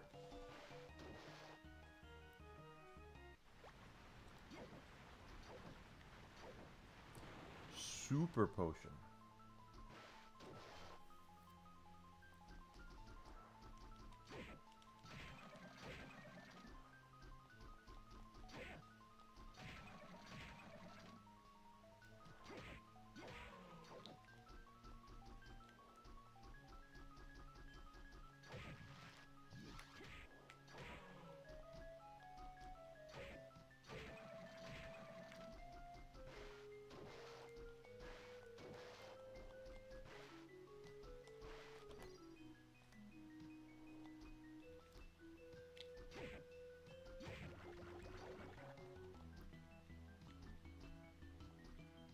That's a book.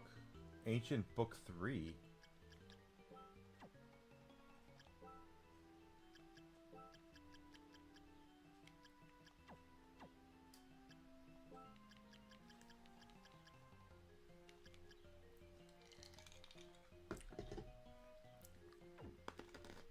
Okay.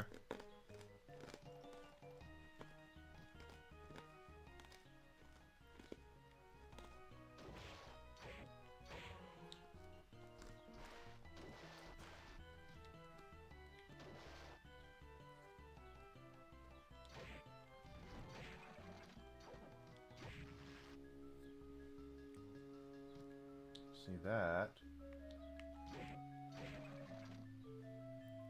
I seriously, I love Darkstalkers. I wish they'd do another one, but every time that Capcom has tried to revive Darkstalkers, there's just not been enough sales on those games, you know, the re-releases to warrant a high-def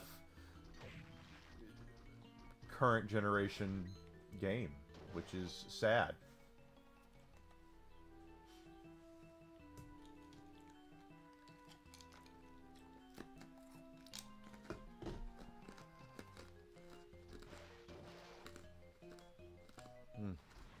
Can't get anything in there yet.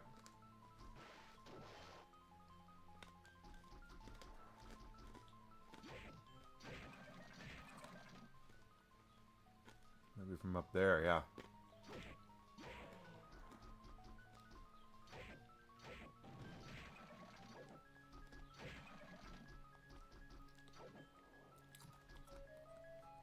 Really? You're just gonna stay up there like a... At least he doesn't hurt that much.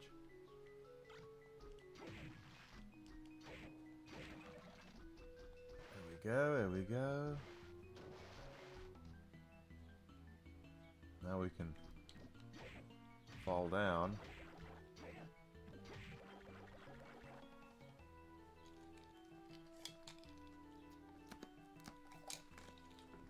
There we go.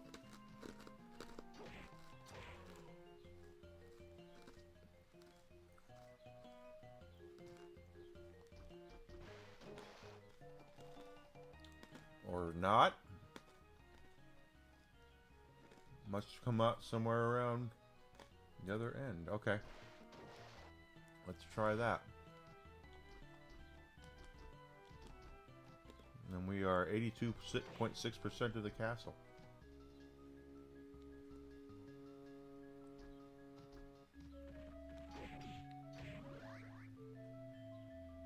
Cool.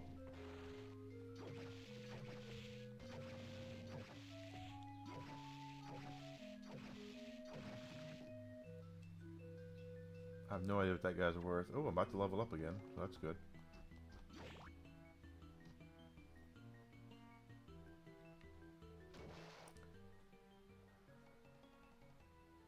Yes, down and around. Let's do that.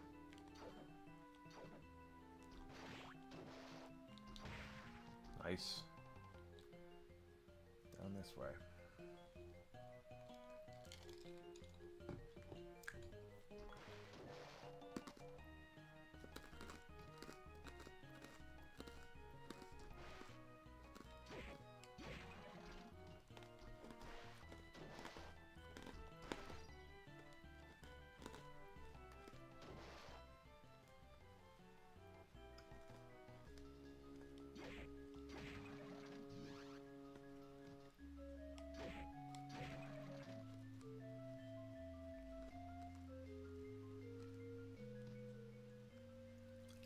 And there's a safe spot down here too, so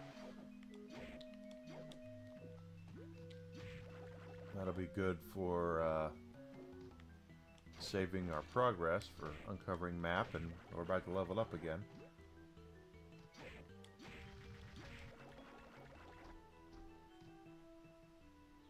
Not this one. It's this one down here.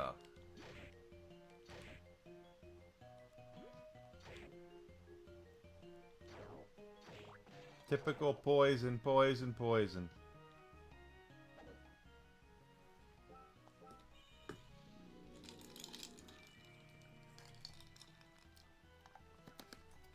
But I would love it too if they redid if they would do a new Darkstalkers game. I just don't think it's in Capcom's cards right now. There's just not enough money there for it.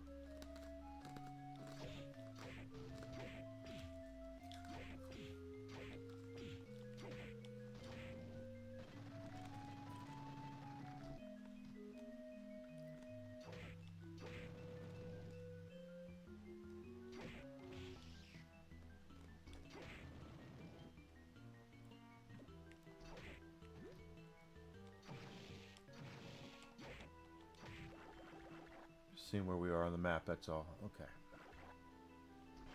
Should be over here, unless I can't...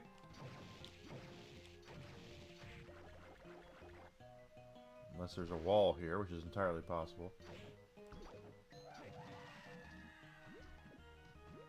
Nope, no wall. It just didn't...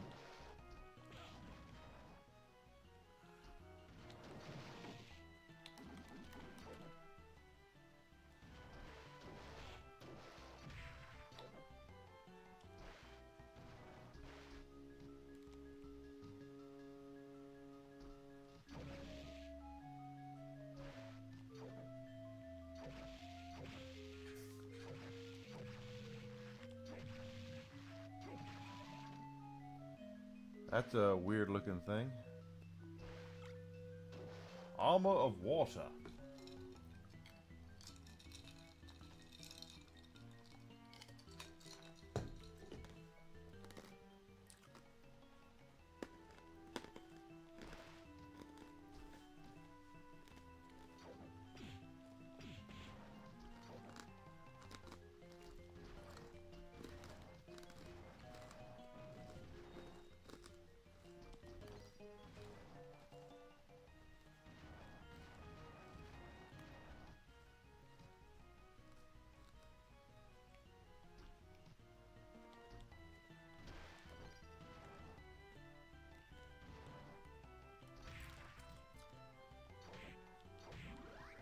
Level up.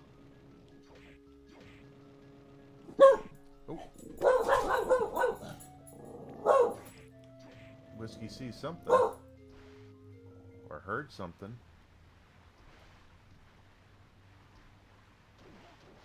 Ooh. That must be the good armor, but I can't get in there.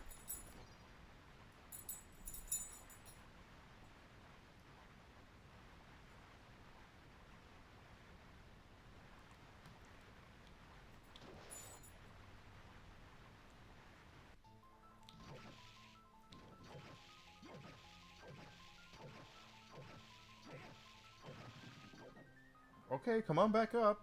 all right, you scared them off. Whatever, whoever they were, whatever they were doing, you got them.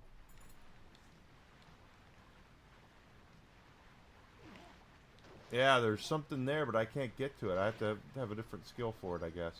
That's what he was saying, the changeling skill or something.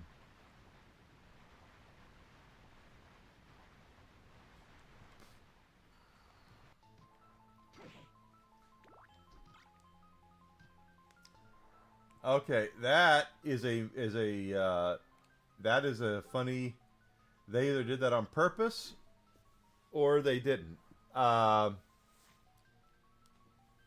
Is that even? I know what that's a reference to. What is the name of the Spear of Destiny? Lance of Longinus. Okay, so you see how that is spelled. I thought Longinus was correct. That is the Japanese way of spelling Longinus, because they don't have the letter L.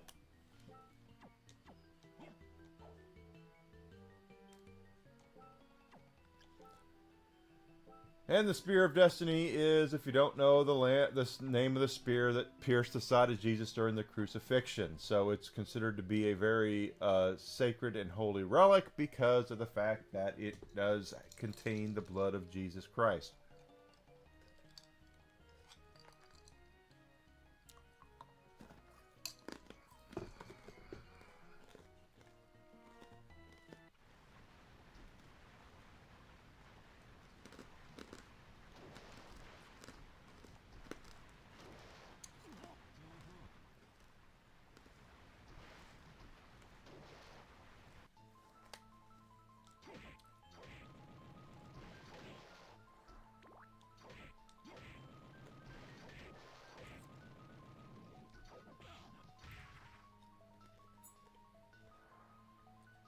And 85% of the map, that's right.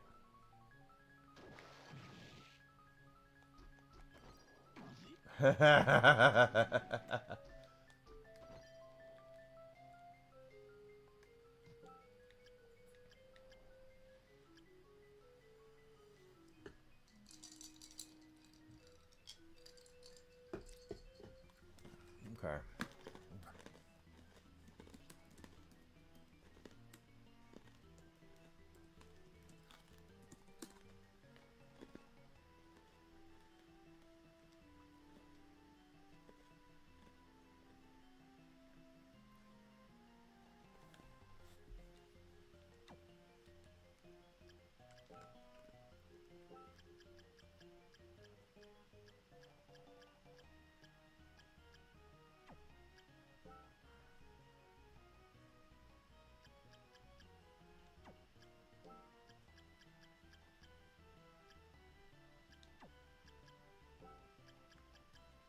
Interesting.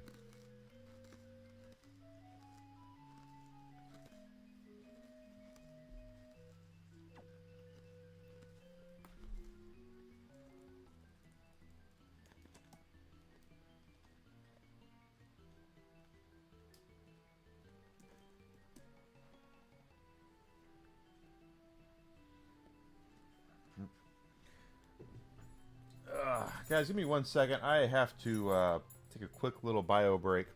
I can already feel my back teeth floating. It'll be just 1 second. I'll be right back. Don't want to go anywhere. Just got to take a pee.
had to pee.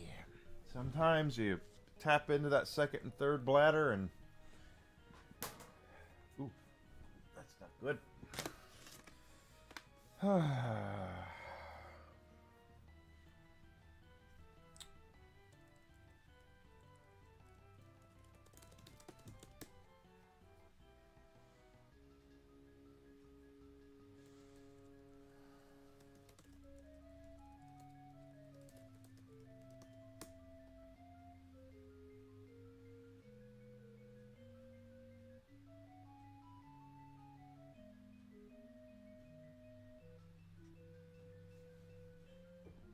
Okay, I see that.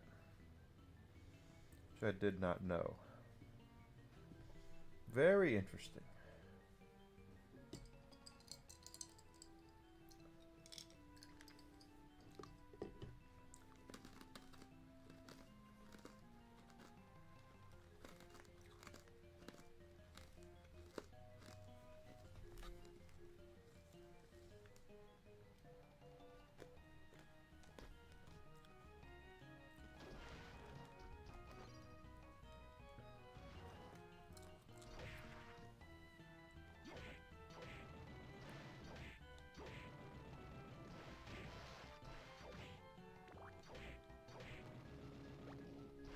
Persimmon. Okay, apparently to get through this, we need to equip the Undine.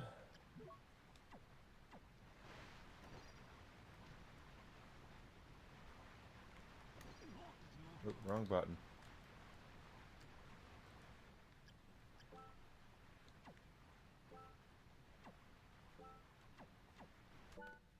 Wrong button again.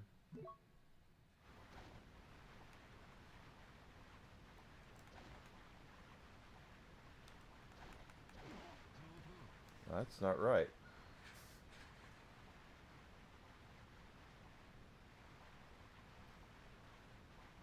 Equip the Undine's skill, walk on water, and a rush soul like... Okay, I don't have Curly. Do I have Curly?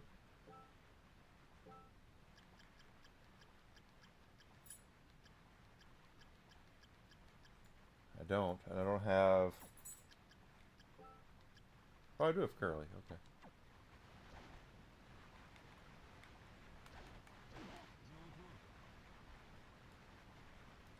How does that work?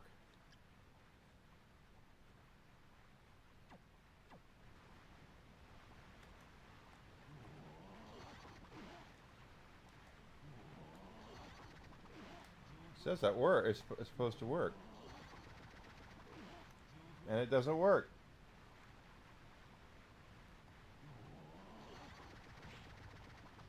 Okay, there we go.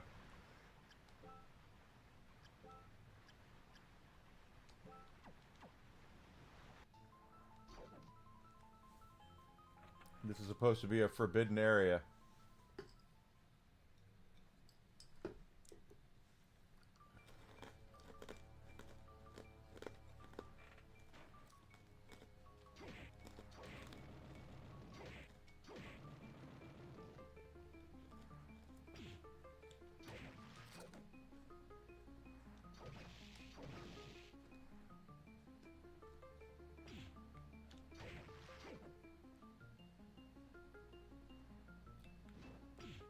And of course, I want to find a safe spot here.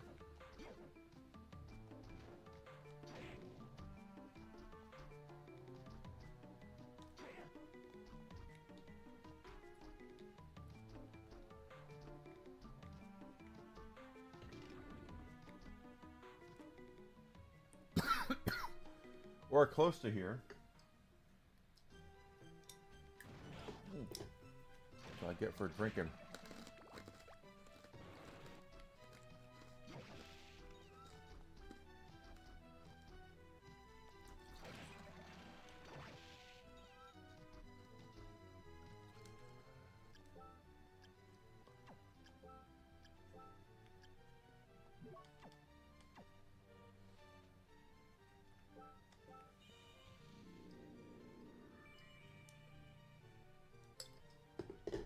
sometimes you just gotta go. You tap into your second and third bladders, and then you got nowhere to put liquid, and your body's just like, you gotta go.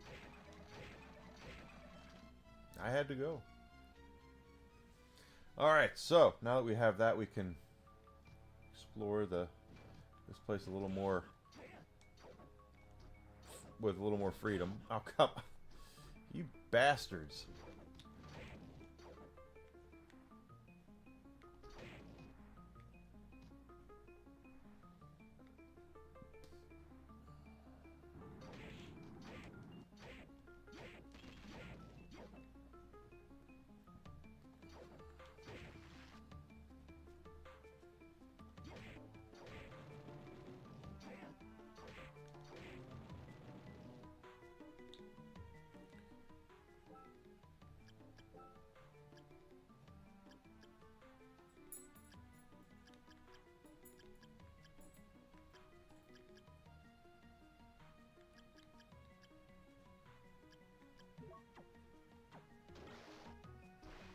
Missile train.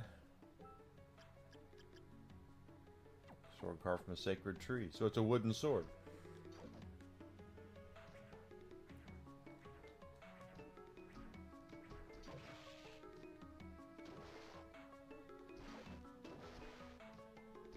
Arr, One-Eyed Willie. We got his pirate ship here.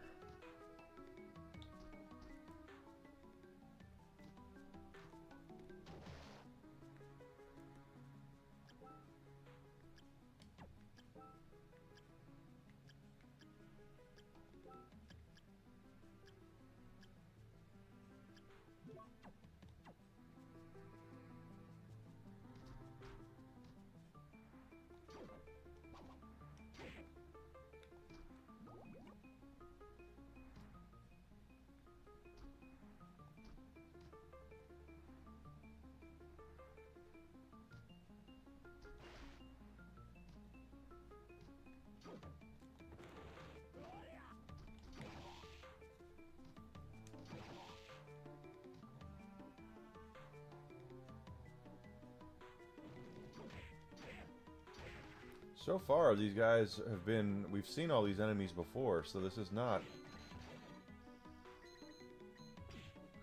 Except him.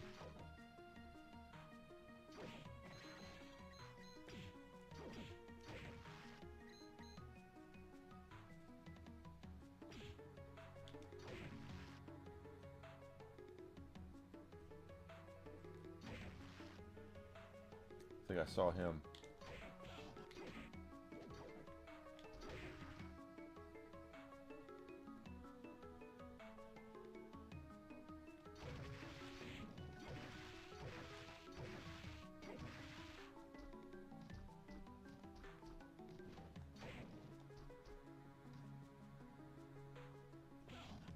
Oh, okay. A mimic. Oh, imagine that.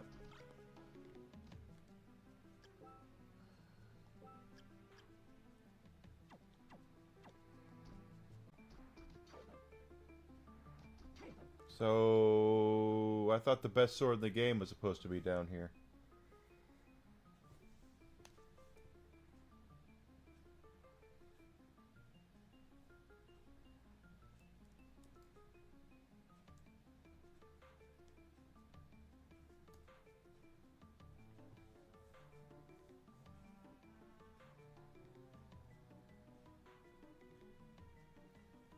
Hidden breakable wall in the forbidden area.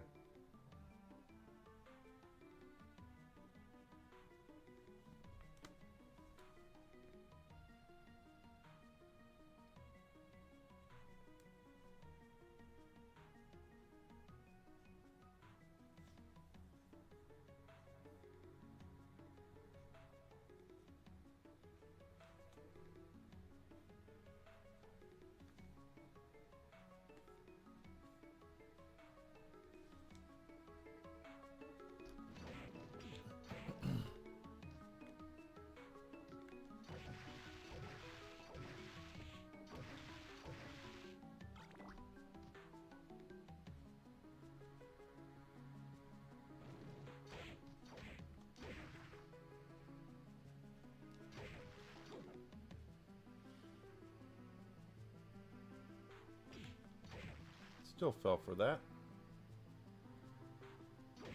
Not that time.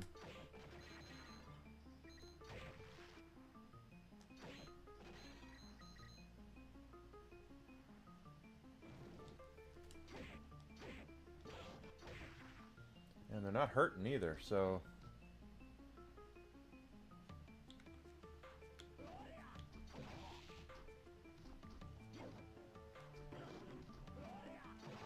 Asshole, cursing me.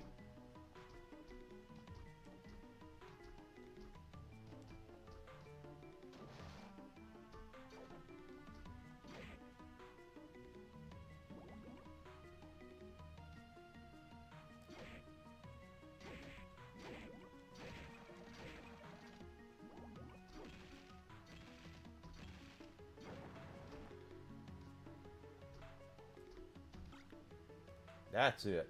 Okay, this is the best weapon in the whole game, supposedly. Holy shit, it raises everything up.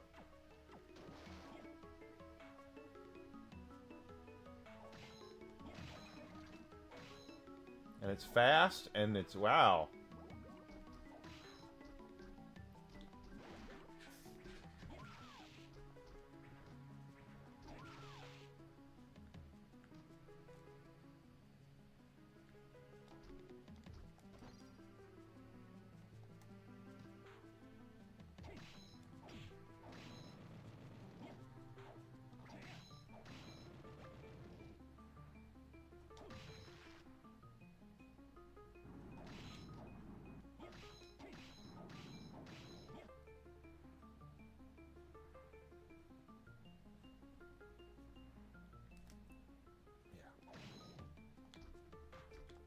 They don't have to fight a boss for it or anything.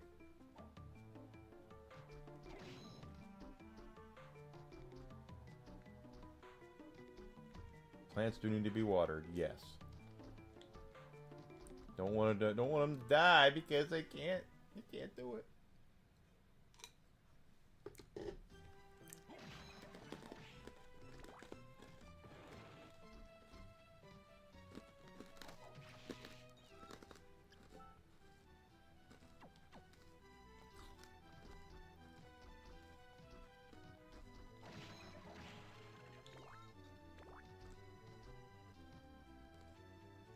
Save that shit, because that's the best sword in the game.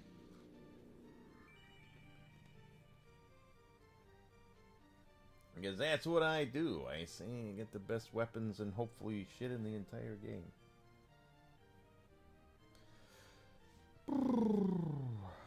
Let's see. Almost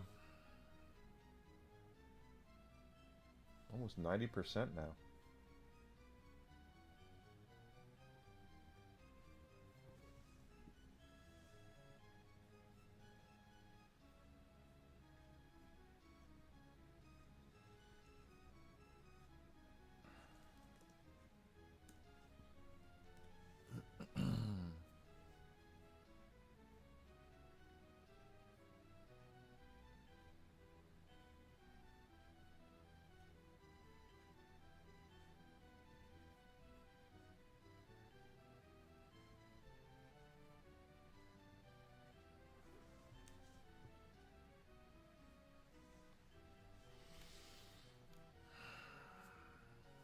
See it up there.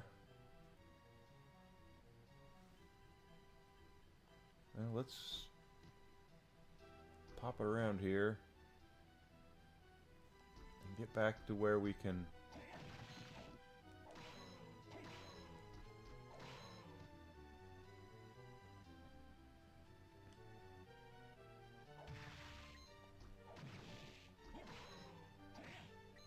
this sword is something else. You coming back up here, Whiskey? Okay, come on. Whiskey, come on. Come on. There you go. Good boy. Are you just not happy till you get petted? Is that all there is to it? You just not happy till you get pets?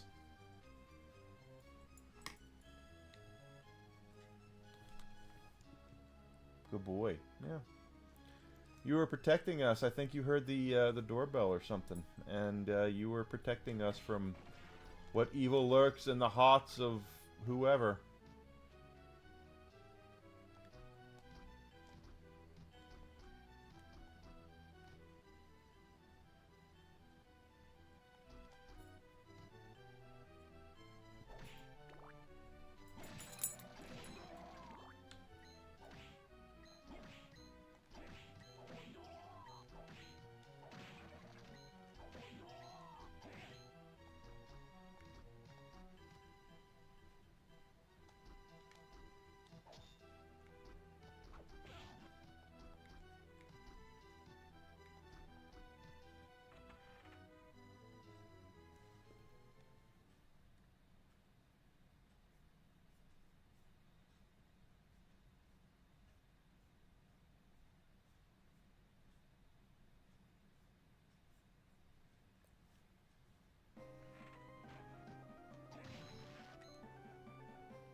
I should probably save that 300,000 so I can, or see if I, you know what?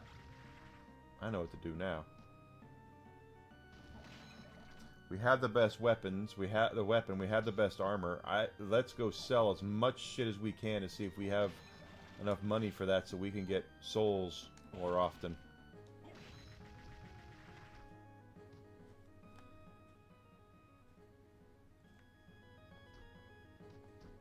Because we don't need anything more.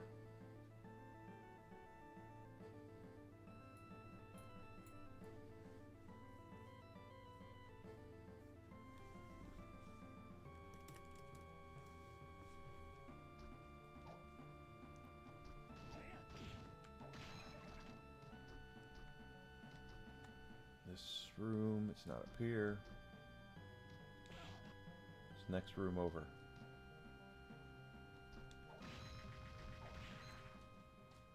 Or, yeah, still the other way. I'm working on Blade 4K. Desi recorded, she saw that Blade Trinity was coming on TV, and she goes, "Oh, I'm recording Blade Trinity." And I said, "But you haven't even seen Blade 2. She goes, "Oh, I haven't?" I said, "Nope." Guess you'll have to watch Blade 2. Blade 2 is the best, considered by a lot of people to be the best one anyway, so.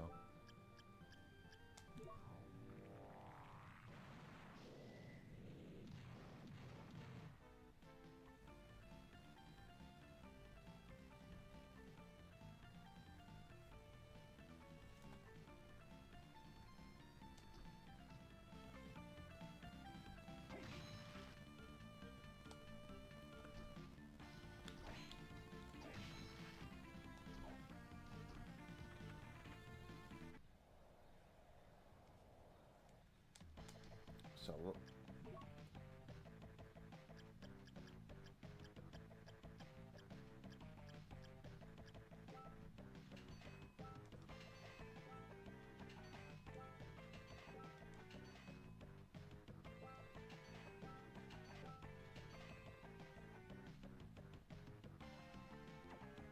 I hope I didn't just... Okay, I didn't. I was gonna say, I hope I didn't sell my sword.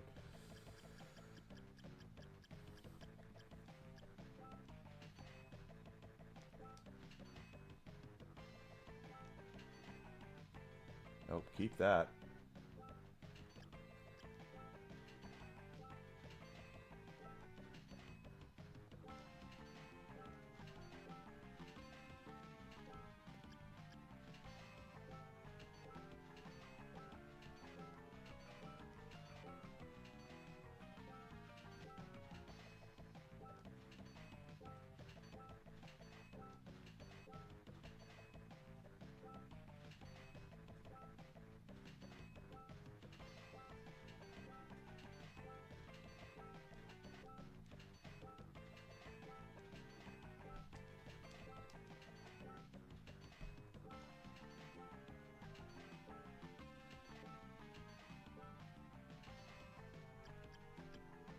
If you have it equipped, they shouldn't... have you being able to sell it. I don't like that.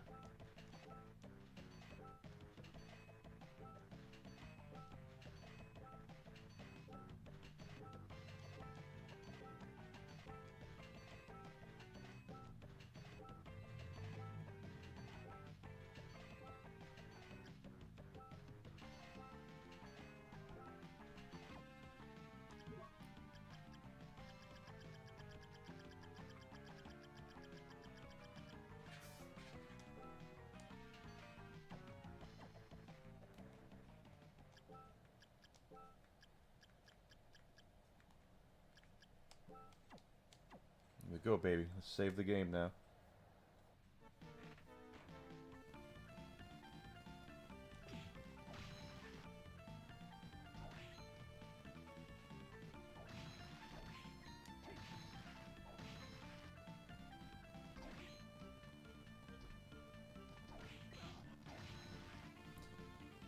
So with the best weapon, the best armor,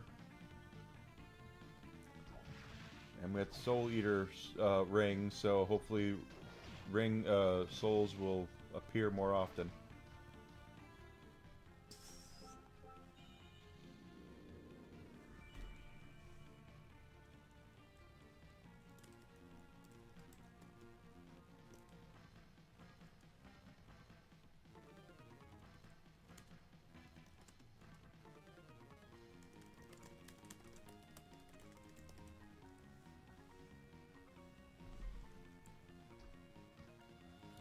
So I see north we have two places we haven't been yet. Let's go check that out.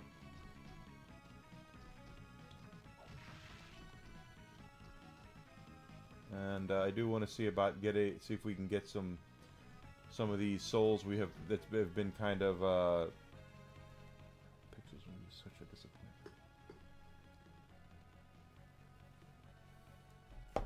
Pixels is it gets a bad rap. It's not great, but it gets a bad rap. It's not as bad as I think a lot of people say it is.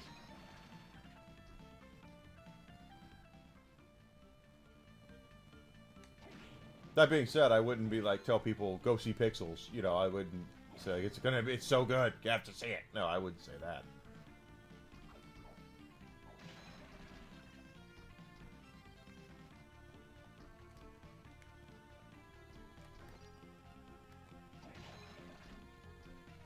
This sword swings so fast. It's so much better than any of the other overhead swords that we have managed to get in this game.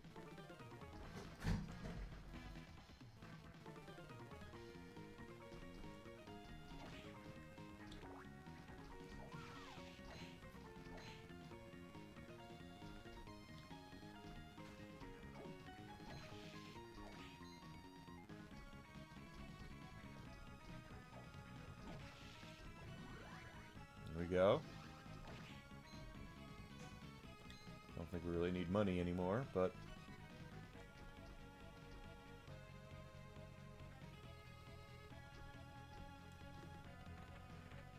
yeah, I appreciated the '80s charm. It can be a fun watch. It's not the kind of movie I would say people have to go see. It's not that go see it right now. You'll be so happy.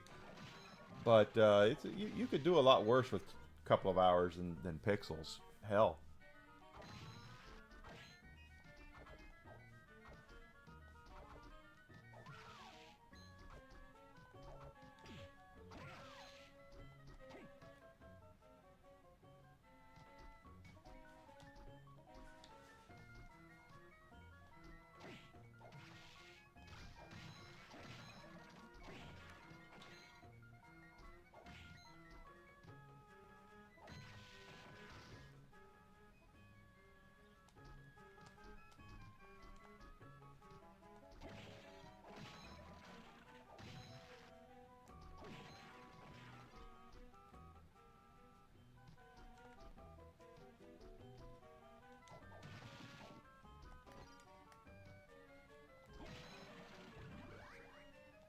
Slings hot curry at foes, of course. Why wouldn't you want to sling hot curry at foes?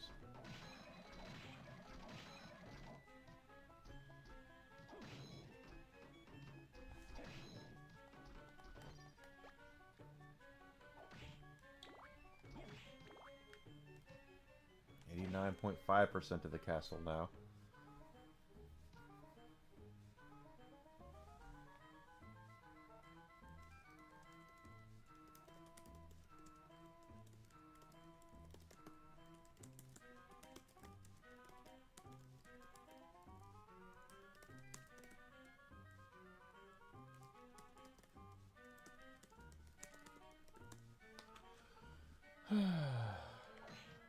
Go. We did that.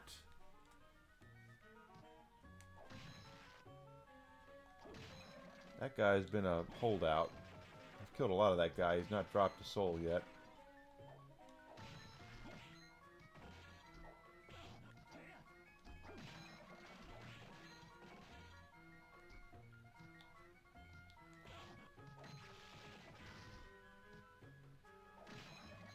There he goes. Constitution increased by 8.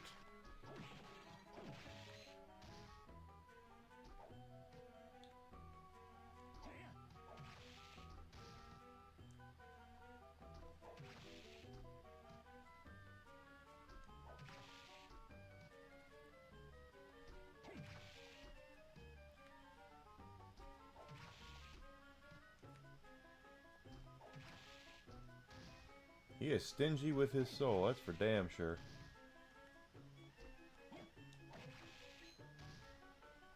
Yeah, well, this was towards the end of the Game Boy Advance's lifespan too, Grizzled. They say they were forced to make concessions with the first couple of games, but they figured it out with the next ones.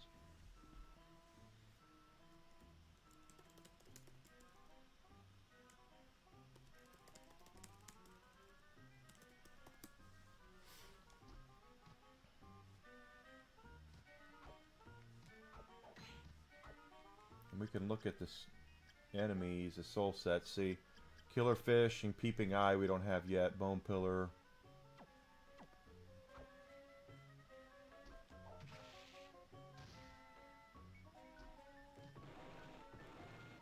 And there goes Desi to her appointment. So she's going to be gone for the next couple of hours.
Oh, there we go. There's something up there. A Mind High Up potion.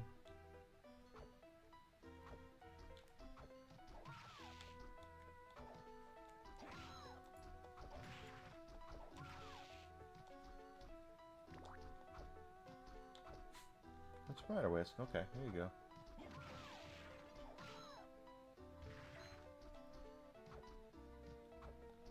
Well, my dog is crazy. What can I say? He's a crazy-ass dog.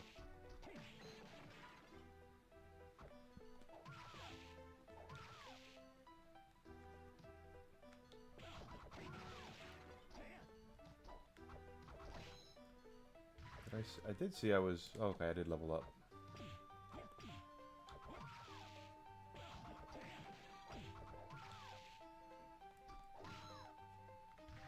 I gotta figure out how to get past that frickin' white rabbit, and I thought I remembered, but I don't, so... I gotta have a specific power to get by him.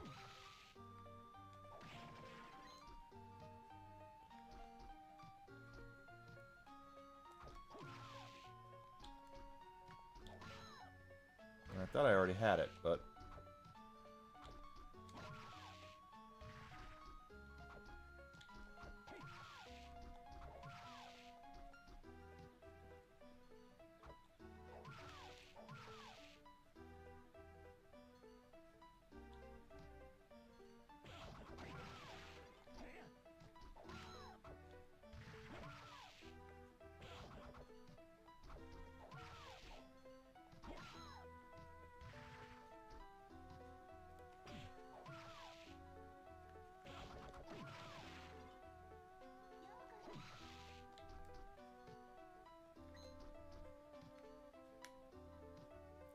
doesn't hurt just to leave and come back.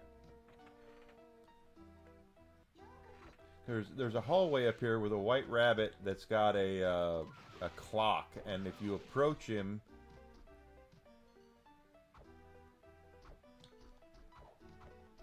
he turns his clock and basically kicks you out. It's a special power he's got, and I know I have to have a specific power to get by him, but I can't remember what it is.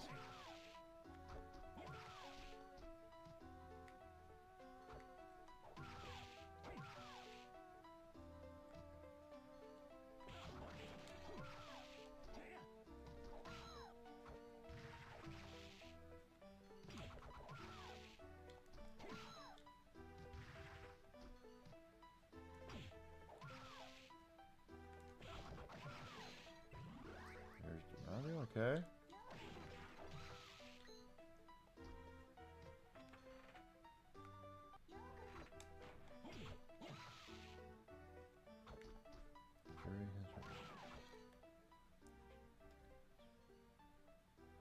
I believe that, quite honestly.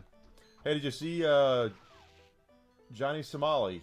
He's been sentenced to 6 months of hard labor in a Korean prison. Gee, I can't imagine why. When you go to a foreign country and show your ass and say, you can't do anything to me, I'm an American. He's like, you dick.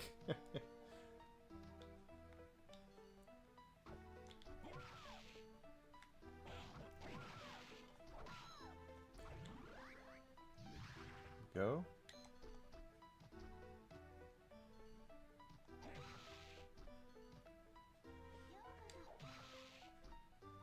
He's lucky, yeah, he's very lucky. But Japan probably was just like, just get this son of a bitch out of here.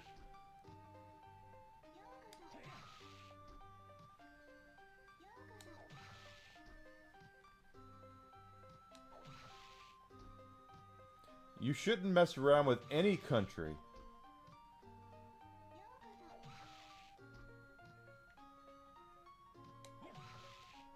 The thing is, this is the whole thing. When you get your passport, okay, as an American citizen, when you get your passport, one of the things that they tell you, one of the things they told me when I got my first passport, when you are abroad, when you are in somebody else's country, you have to respect their laws. You have to respect their culture. You have to respect them. You don't go over there and just anywhere and just pull your pants down and say, look how big my dick is, I dare you to do something about it. And that's basically what Somali did. Yeah, well, I did, Orange Man's not doing anything to get him out, right? Nor should he. Let that kid, he serve his time. He deserves the bed that he made. He made that bed. He should sleep in it.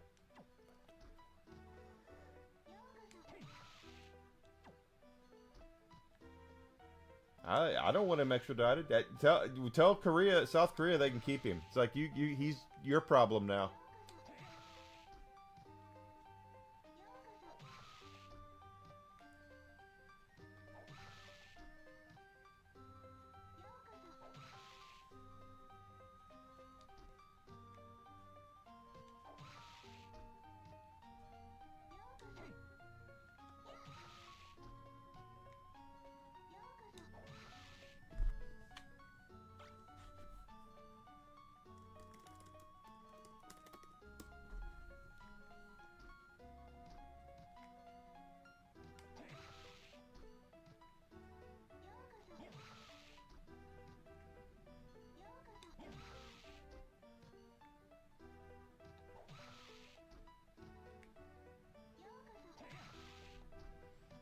She's being stingy with her soul. She ain't giving it up.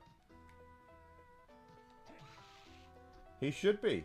I don't want him back. It does make the rest of us look bad. The thing is that when you go to like certain countries, now there are certain countries that aren't going to like Americans no matter what you do. France, in particular, does not like Americans unless the Germans are involved. If the Germans are there, the French can't get enough of us being around. But if but for everything else, it's just no.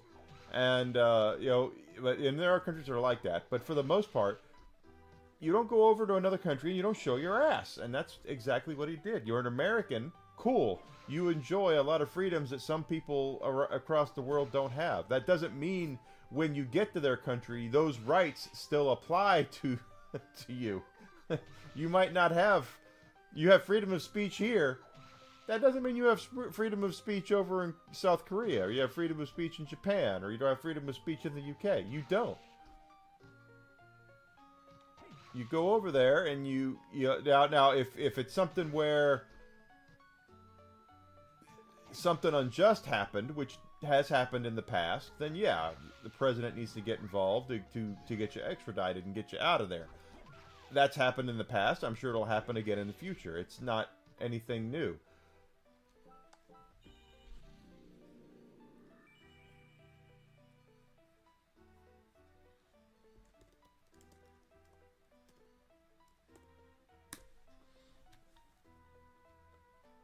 Okay, so we got that. But that, you just don't go to somebody else's country and show your ass. I'm sorry, it's just not how it works. Okay, so this is where the rabbit is. Oh, okay, so I just had to turn my back to him. No problem there.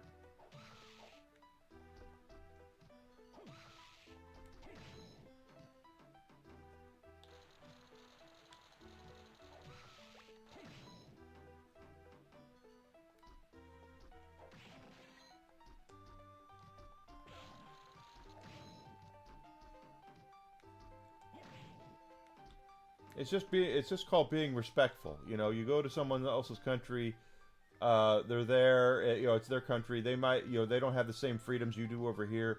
That's fine. You don't go over there and show your ass as like, hey, I'm better than you because I'm an American. And then, expect to get it out of everything scot-free. If you go anywhere and you do what he did a lot of stupid shit. A lot of it. And I don't, when I saw what he did, it's like, they can keep him.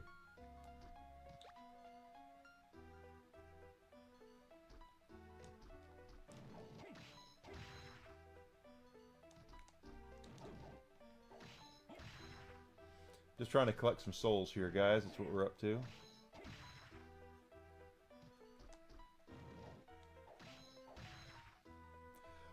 Well, let's look at that girl, that basketball player that got held up in Russia because she was dumb enough to take weed over there. Okay.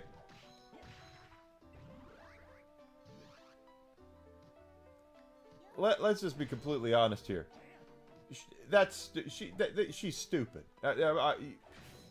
How do you make that kind of dumb, awesome choice to go and decide you're going to go to Russia, who's not our best friend, who, you know, we are not allies,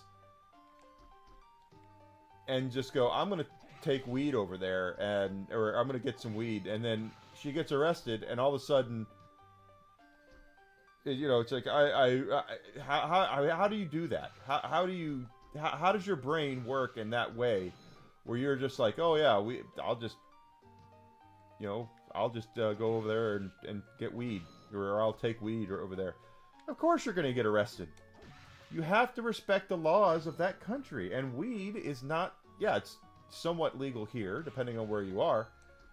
And personally, I'm not the kind of person that believes that believes that, you know, everything needs to, you know, be prosecuted like that. But seriously, it's just like the first thing I would do, especially if it's something like weed, I don't smoke anything like that. I don't smoke at all. But if I were that guy, you know, and I'm going over to a foreign country, and I was going to take, I liked me a little bit of weed, first thing I'd do is it legal? That should be your first thing. What's legal over there? What's not legal over there? Desi and I went to Italy a couple years ago. Loved it. We did not do a damn thing. We didn't step one toe out of line while we were in Italy.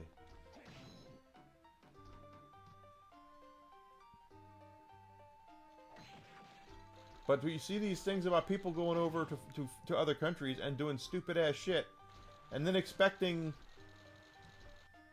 the president, whoever the president is at that time, to do something about it. And it's like, what do you want the president to do? You completely ignored the whole thing about respecting the laws and customs of other people's countries. Damn, death in Singapore. They take that shit seriously.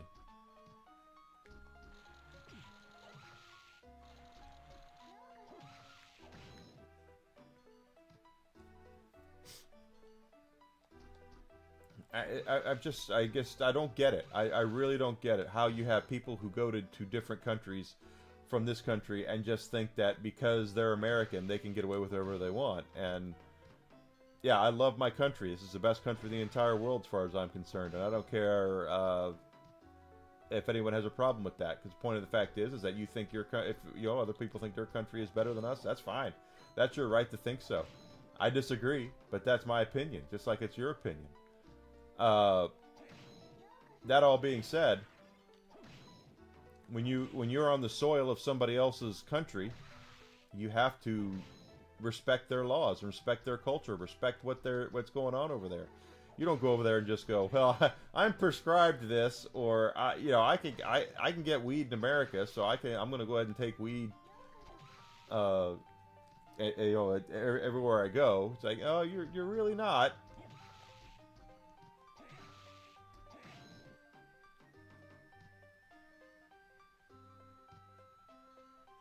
I do remember the kid who vandalized stuff in Singapore, and they caned him. And they were like, how could you let him cane him? And I'm thinking, well, he's the one who went over there and did some stupid shit. He probably deserves to be caned.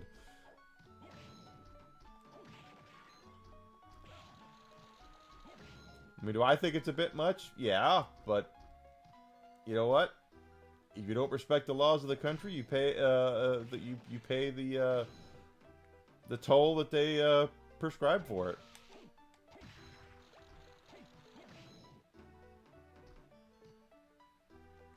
China does know how to keep people in line. It's called gunfire.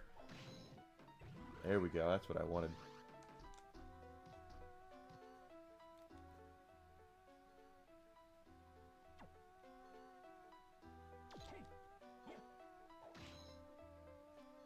Oh, I can get a thing from him. How about them apples?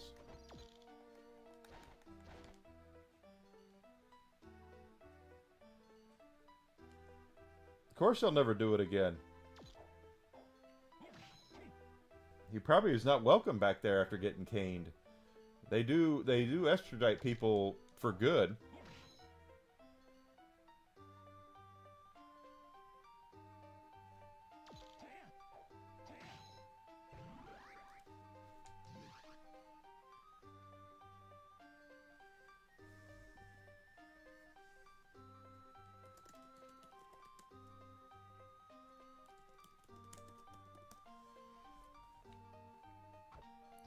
But I just don't see how anyone has that mentality to go over to someone else's country and just show their ass. I don't get it.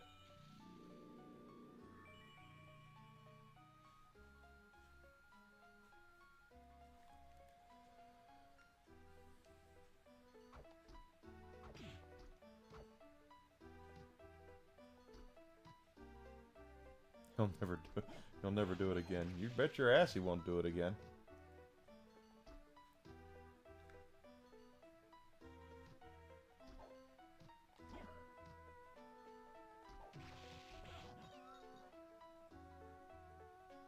Yeah, Somali is an example of what could happen. And should happen. The stuff that he did in Japan alone. What I read what he did in Japan was like, you're lucky. You're lucky. that they didn't do anything to you. More than they did. They just kicked you out. How could you be that way?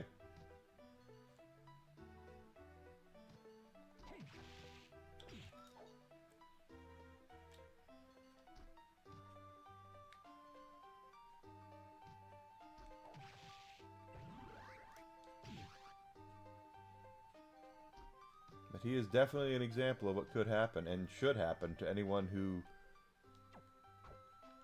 heads somewhere and show their ass.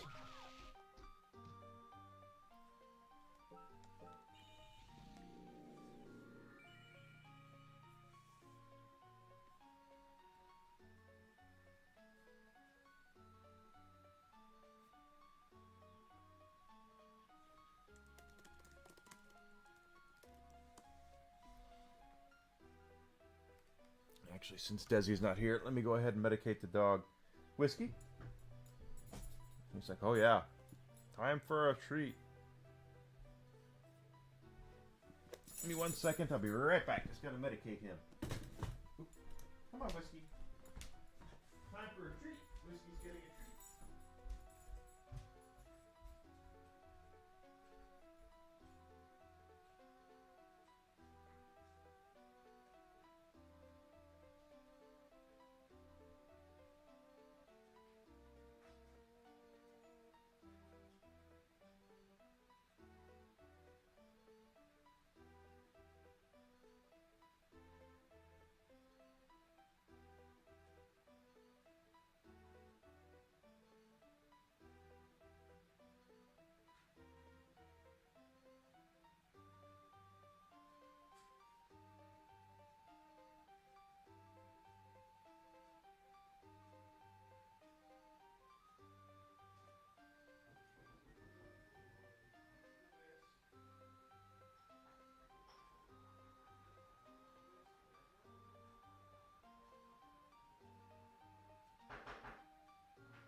Oh, goodness. All right, Whiskey's been medicated. The doggy has been medicated.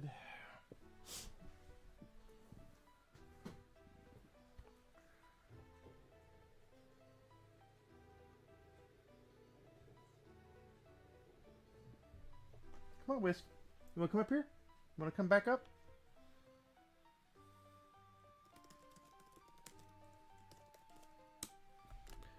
All right. So we did that. I'm just trying to get as many souls together as I can, I guess.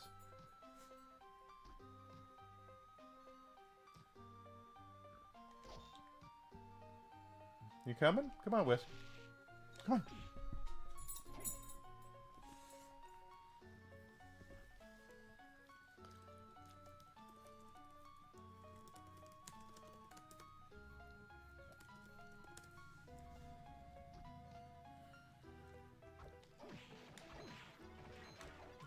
So anyway, my whole point, guys, is for those who are like wondering what my deal is. It's simple. It's, you know, if you're gonna go to somebody else's country and you're going to be a guest there, nice. That's all fine and good. It really is. But you need to make sure you're taking responsibility for yourself and making sure you are respecting their laws and their cultures, because in the long run, you know, if you go over there and I guess it depends on the severity of the crime and what it is, but Somali knew what he was doing. That's the whole thing. He knew exactly what he was doing. So let's not pretend for 1 second that he was just a victim of not knowing what the laws. You know, great, you're not familiar with the laws. So do yourself a favor. Don't go over somewhere and show your ass. Stay respectful. Stay nice. Stay courteous. Respectful. Be respectful. And he didn't do it, and he deserves, as far as I'm concerned, what he got. I'm sorry, 6 months he might be getting off light.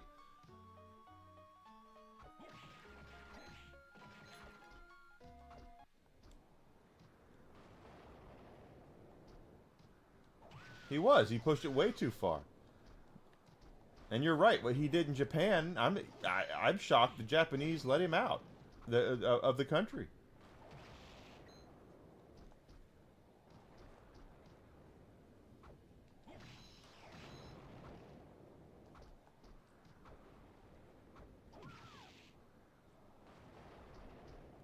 Disc armors are in different places, but we don't have the disc armor soul yet.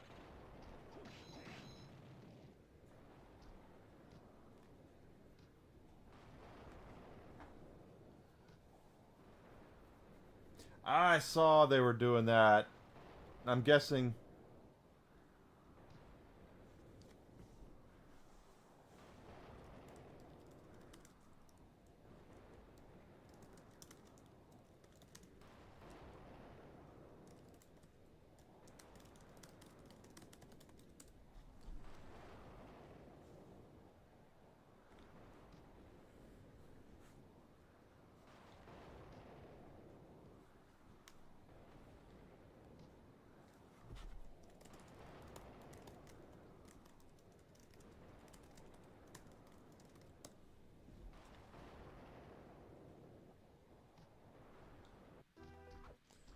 I want to get that disc armor.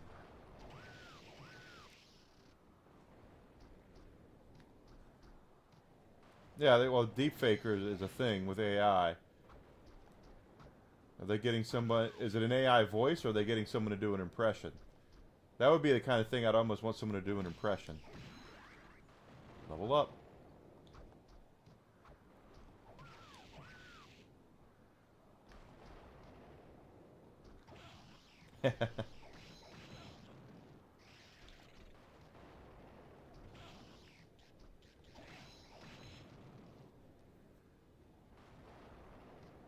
I agree with you.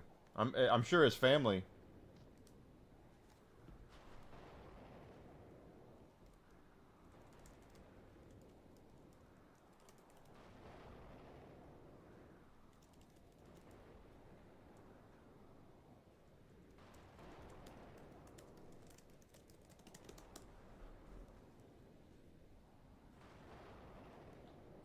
Daughter. Yeah, I mean, permission.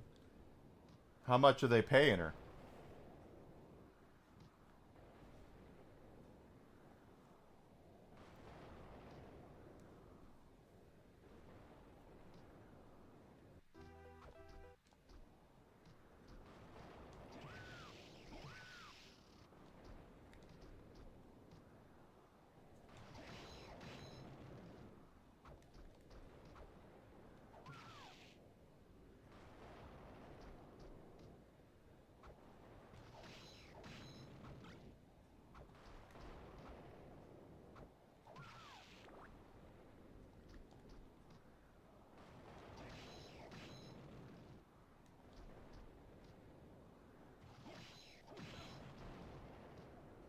I would say so.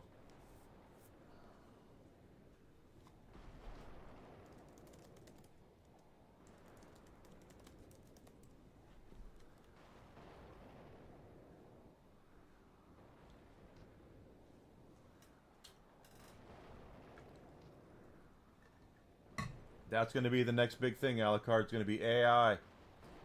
James Earl Jones signed over his voice for Darth Vader to Lucasfilm. You're going to see a lot of this happening, where there's going to be a lot of actors. What it's going to come down to, this would not surprise me whatsoever, is if they're going to if some of these movie producers are going to go, hey, we really wish we could have Marlon Brando in this movie, but Marlon Brando's been dead. We could really use a young Marlon Brando. Let's get his estate on the phone and see if we can use AI to deep fake it and make Marlon Brando. And instead, and that'll be cheaper than hiring an actor to do it. I think that's really what's going to happen, because you're going to see a lot of these actors, especially the ones that we have that are passing away, that are older up there, like Jack Nicholson, Harrison Ford, folks like that. I don't know if Harrison Ford would send over his likeness, but their families might.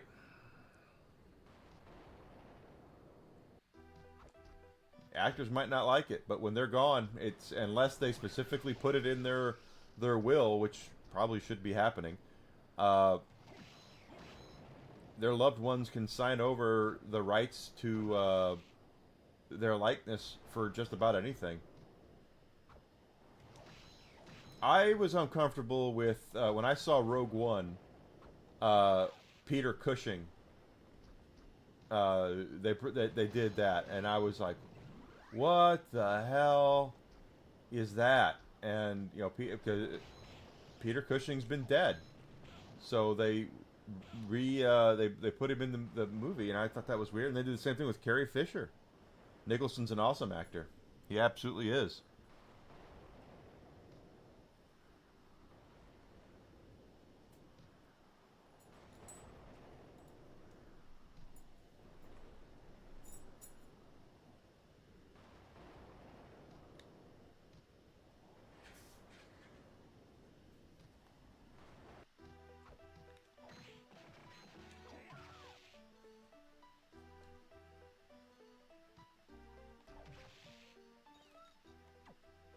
Where are we at? 66.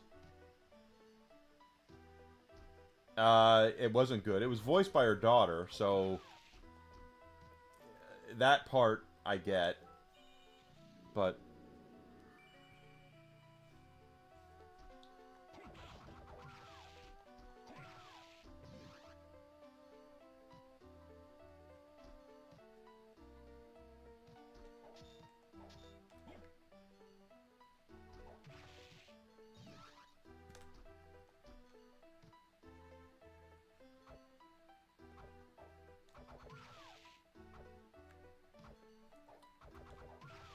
you'll see, I think what you're going to see is you're going to start seeing some of this stuff where they'll go, we could cast Ryan Gosling, or, hear me out, we can hire AI, we can get AI to do Marlon Brando for a hell of a lot cheaper. Something like that. Wouldn't surprise me if that's what we see in the future. When I was in high school, I remember reading a short story about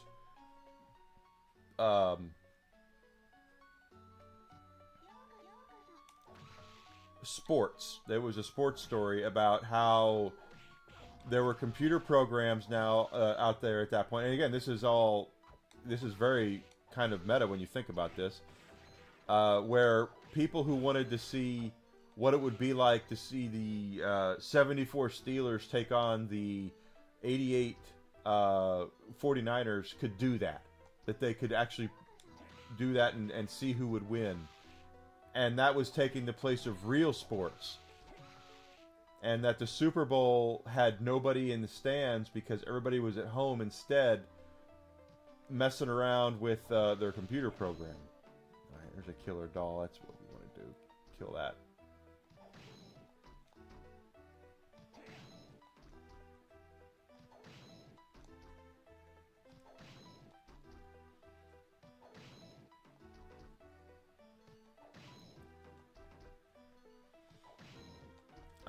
I'm not comfortable with any of it, quite honestly. I mean, I'm not an AI hater. I'm really not. I use AI for my video descriptions and my intro song that I have.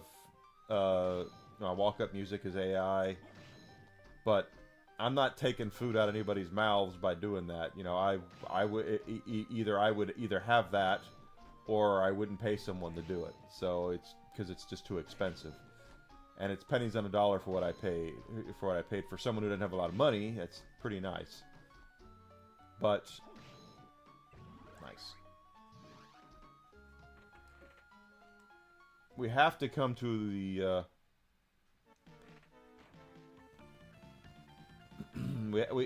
There has to be some sort of happy medium with it. But I'm not comfortable with watching CG of actors who are no longer or not I shouldn't say CG, but AI of actors who are no longer with us. I'd rather them get them just cast somebody else. Because just think about this. They could continue to do Indiana Jones movies with Harrison Ford. They could deep fake it and AI it all day long.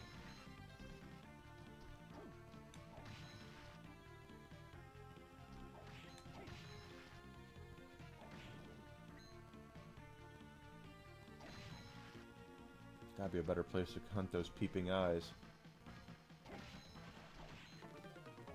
Like there. Don't have the peeping eye soul yet.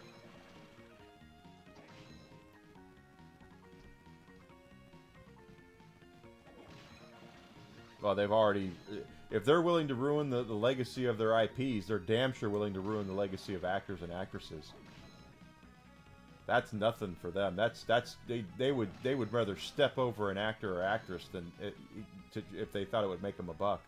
So if they're willing to destroy Star Wars and Indiana Jones and everything else, they're willing to destroy the legacy of Carrie Fisher, Mark Hamill, Harrison Ford, whoever the hell that they decide. They don't give a shit about legacy when it comes to that. They only give a shit about putting out content.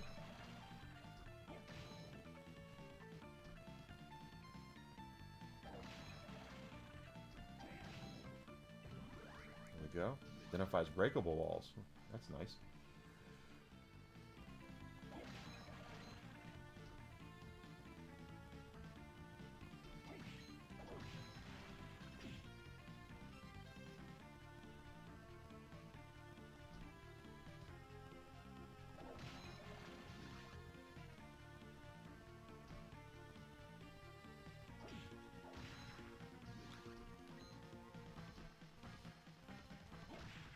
Now, that'd be the kind of thing I'd be like, do you really think they give a shit about the legacy of the actor when they don't give a shit about the legacy of their IPs?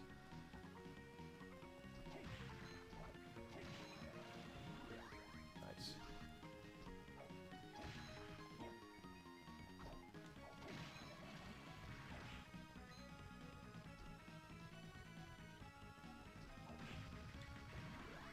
Nice, okay. Look at us collect all these wonderful souls.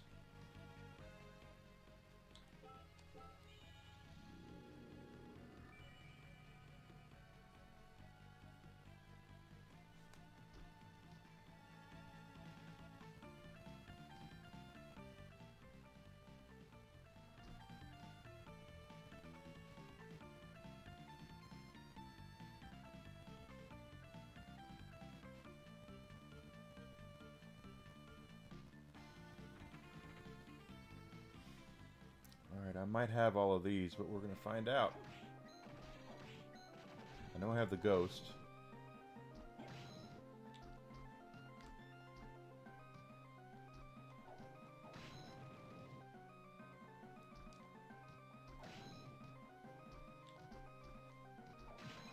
Bone pillars I don't.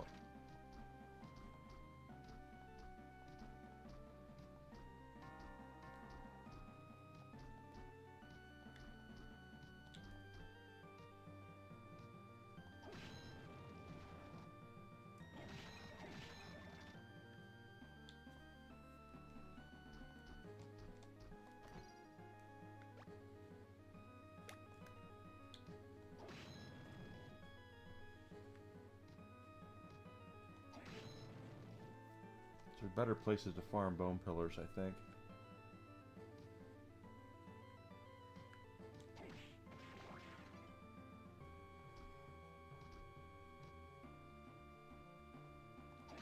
Not surprising. Animation is so expensive these days, very expensive. Not surprising at all. Okay, I have Tiny Devil. And I got the giant ghost. Awesome.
I have that the ghost dancers too.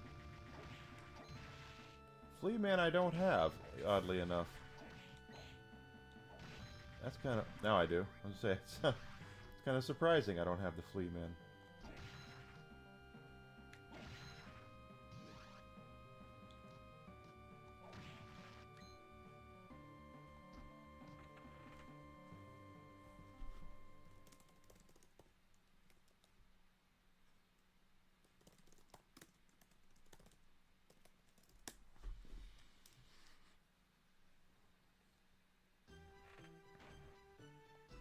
Disney is desperate enough to do it. That's what I'm saying. It's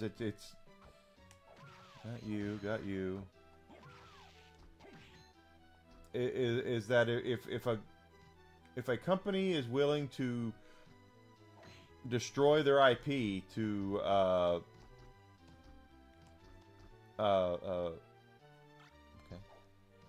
If a company's willing to destroy their IP, they're willing to do anything. They're willing to they don't give a shit about the legacy of actors or whoever, and they'll do whatever they can to, if they think they can squeeze a profit out of it. Especially now with Hollywood in this soft reset.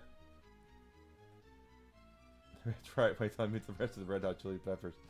Hollywood's kind of in this middle of this soft reset right now about trying to turn back to profitability instead of activism.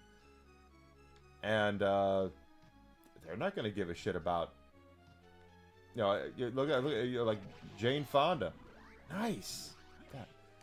When she's gone, unless there's something in her like will or whatever that says don't do it, her family would probably turn her in, would probably do that to her. Of course, Jane Fonda's not beloved like she thinks she is.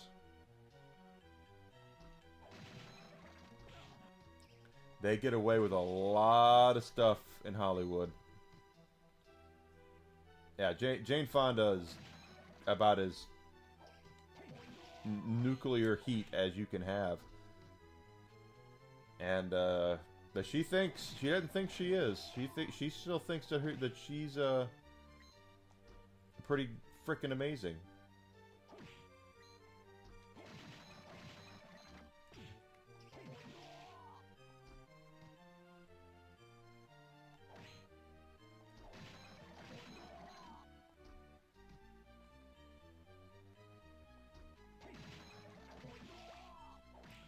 Trying to get that bone pillar. I don't have the bone pillar one yet.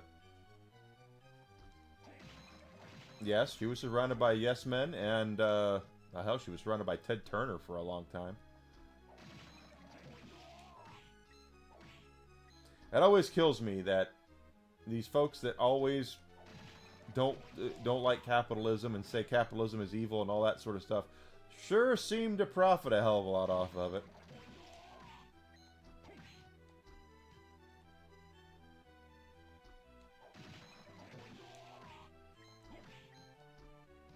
Come on, Bone Pillar, you're being very, very stingy with your souls right now.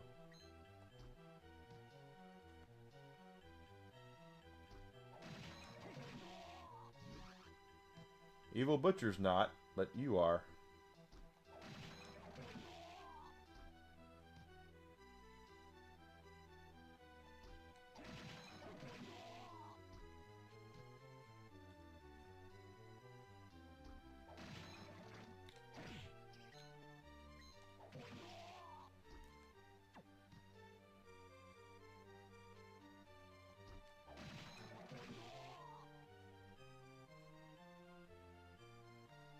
Yeah, really. If they, shit, give me $1 billion.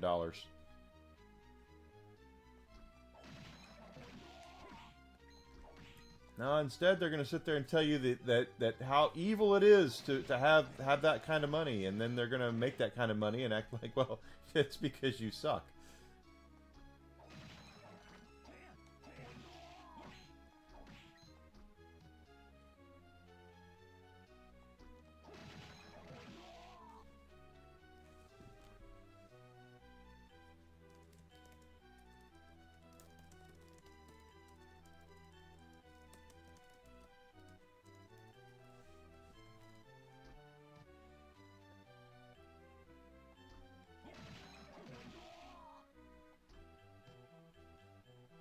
You damn sure can rent it for a while. Money doesn't buy happiness, but it does buy comfort, which is very close to being the same thing.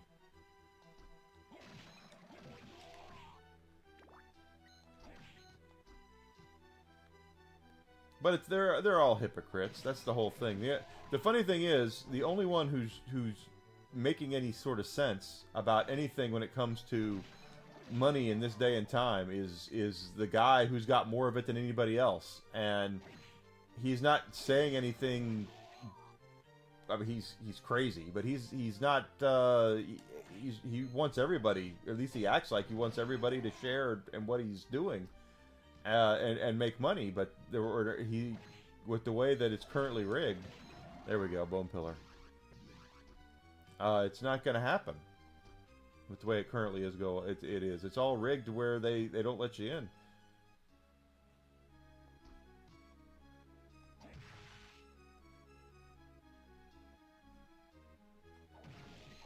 Ectoplasm I don't have.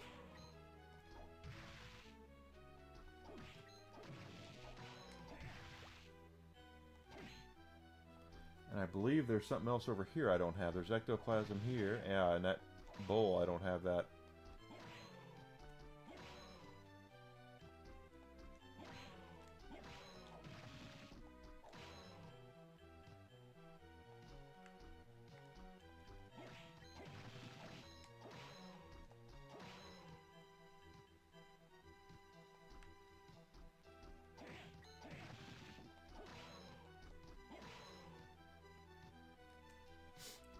But I think that's when you've got people. Good, got him. When you've got people who don't appreciate what they have, I think that's where you get this insane jealousy from. I'm by no means affluent at all. I have very little cash to do things. What the few games I'm able to buy, I'm happy I'm able to buy them. But that's why I'm trying to make something out of this. But the fact is that I appreciate everything that I have. I absolutely appreciate it. I do not look the gift horse in the mouth at all.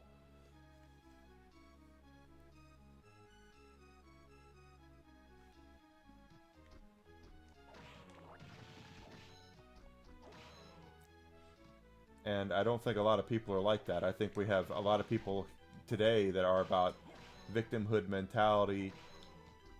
How come so and so has that and I don't? Envy, jealousy.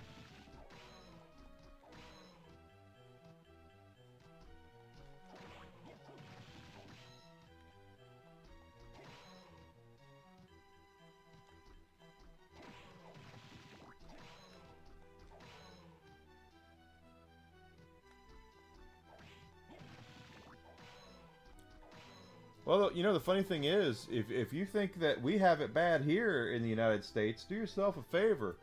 Look up how people are living in Nigeria right now. You know, it's... Our poor people are still pretty well off compared to a lot of the third world countries out there.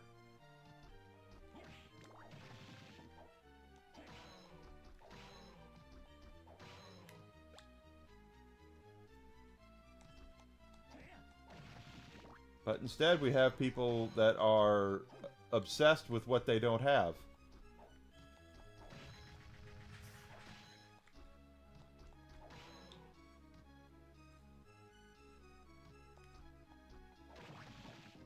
My deepest dilemma is not that. Tifa, it's always Tifa.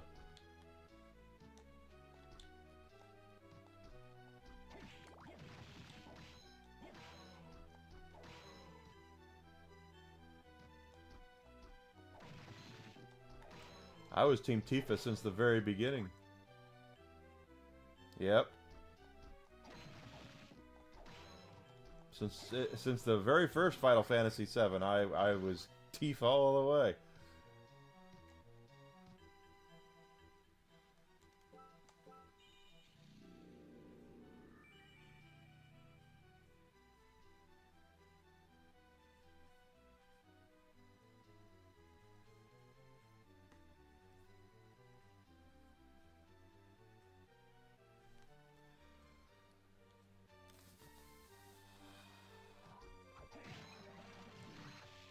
witch. We got her. I got that thing. Just got you. And I got the Minotaur.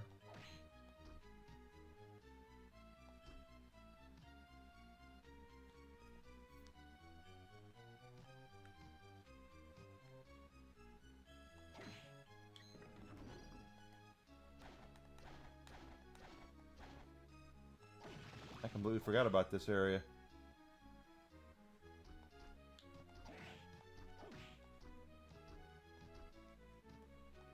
Unlocking more castle. Whip sword.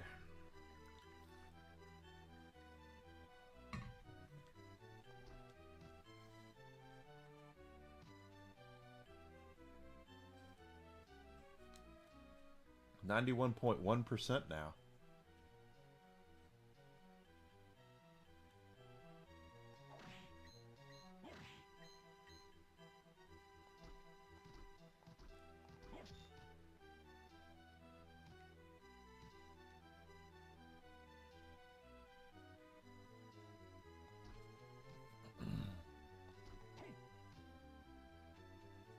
Of course, it's interesting. Nah, I shouldn't say that. Never mind.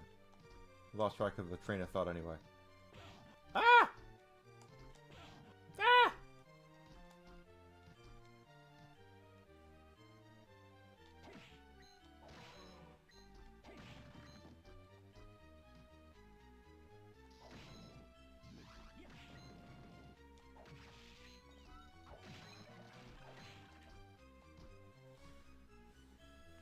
Did unlock map there, so let's go ahead and...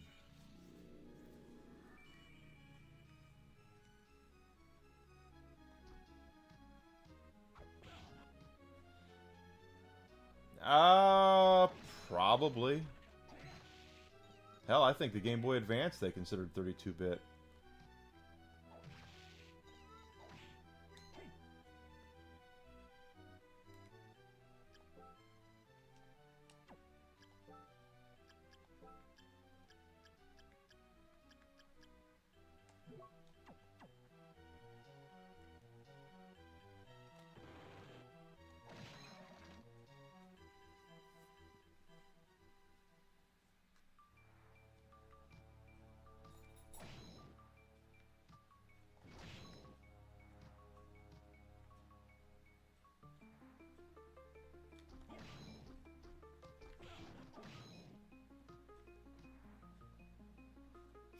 I know the first 32-bit system they did was the Virtual Boy. That was the first 32-bit system. They called it VR32 initially.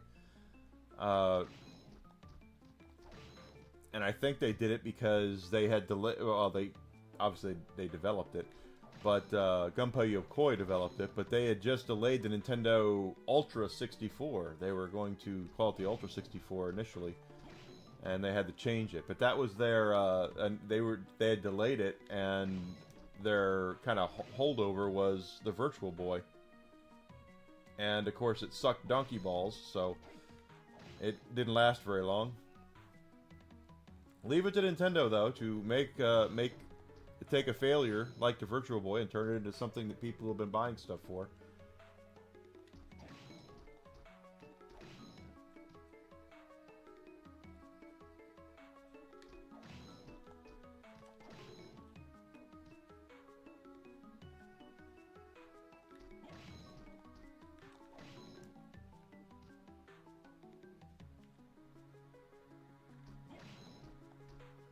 It wouldn't surprise me if the DS was a 64-bit system, quite frankly, now that I'm thinking about it. Because Mario 64 was a launch title for it.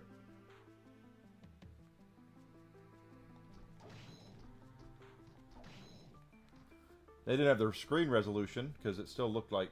Well, Mario 64 looked like ass anyway, at least after the turn of the century. But, that's how it was. 21,263.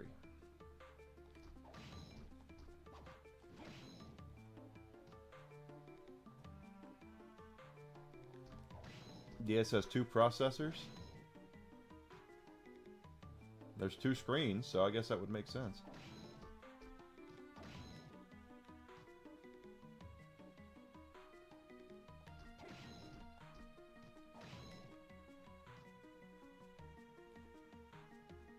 Look at us farming for monster souls here, just for fun.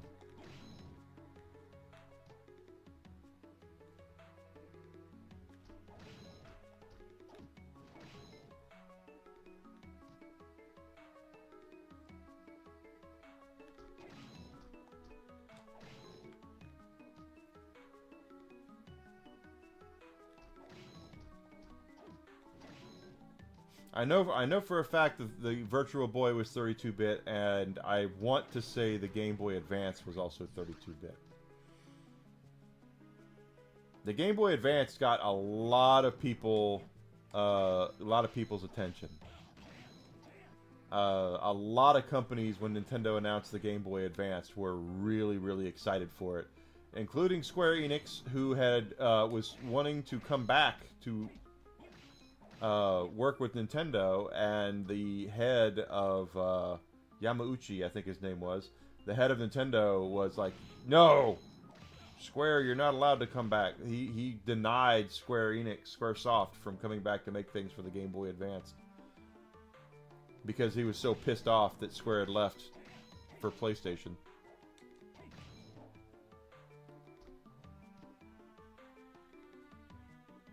Game Boy is what kept Nintendo afloat in the 90s. There will be people out there who look at the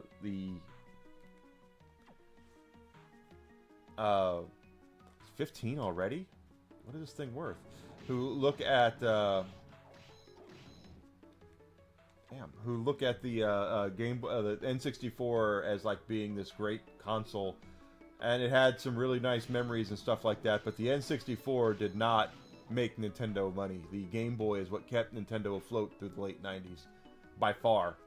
Nintendo knew handheld gaming, which is why when they announced the Game Boy Advance, so many companies wanted to get involved with it, because they knew it was going to be a success. It was a slam dunk for Nintendo at that point, and it was a slam dunk for all the third parties. They knew it.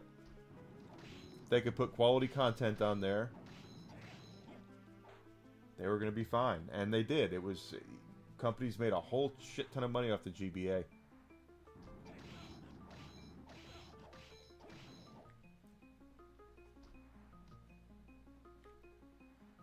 As we're playing a game that was on the GBA, quite honestly. This was a GBA game.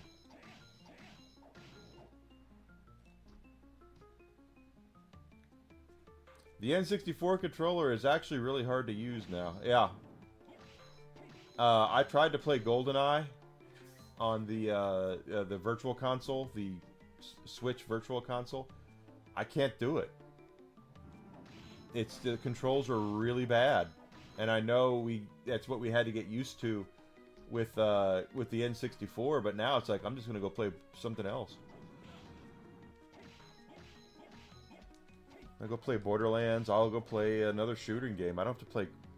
Hell, the 007 games on the PlayStation 2 and Xbox had better controls.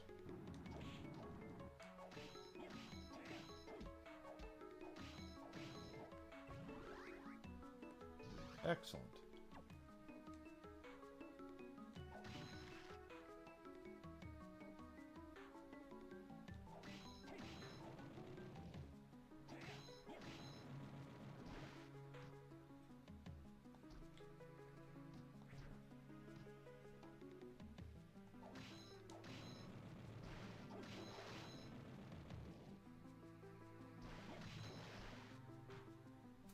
I don't want that.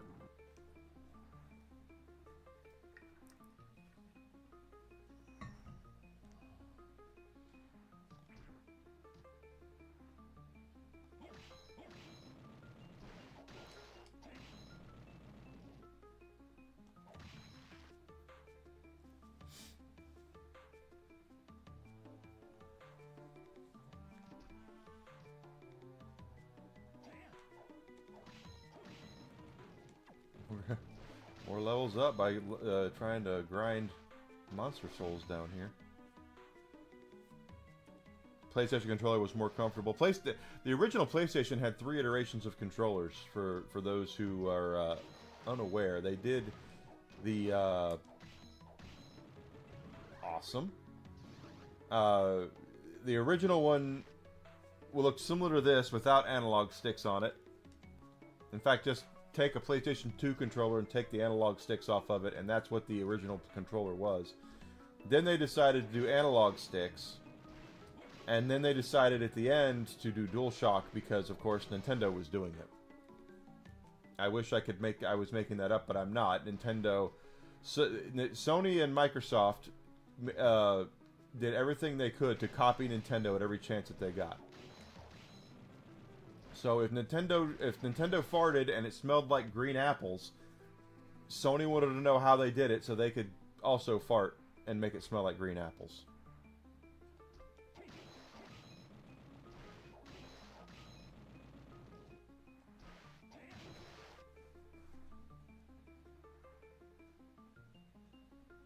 You know, the funny thing is, Grizzled, is if I'm not mistaken, there are 3 versions of the original Resident Evil on the PlayStation.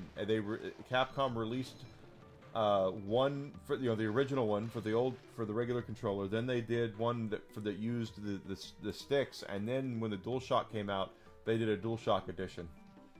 So Resident Evil 3 technically has 3 versions on the PlayStation.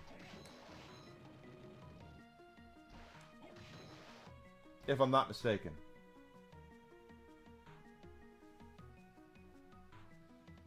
I know there's at least 2.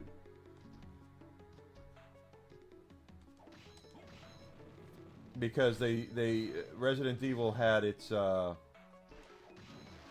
that poison worm? They had its like motion controls were exactly the same. As soon as the Wii came out and people were doing the Wii stuff, Sony hired this dude to make the PlayStation Move. They paid him a whole shit ton of money to do it, and Microsoft went and bought the Kinect technology and released that. That was going to be their That was going to be their answer to the Wii, was the Kinect.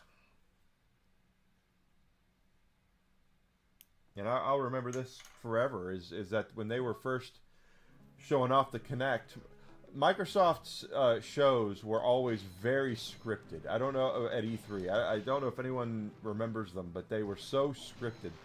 And when they were showing off the Kinect, they had a bunch of people playing the Kinect, and they were laughing and smiling and going on. Now, granted, you have to make it look like they're smiling and laughing and going on.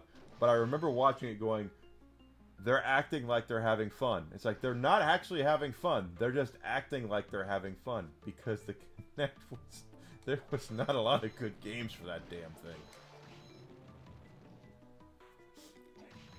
But there was not a lot of good games for the Wii either. So go figure on that. And the best games on the Move, for the PlayStation Move, were the ones where they realized that they could do light gun technology with it. They could take a lot of old gun games like Time Crisis and stuff and stick it on for high-def TVs and use that. I thought that was brilliant for that. To the point where they even had gun attachments for it for the Move.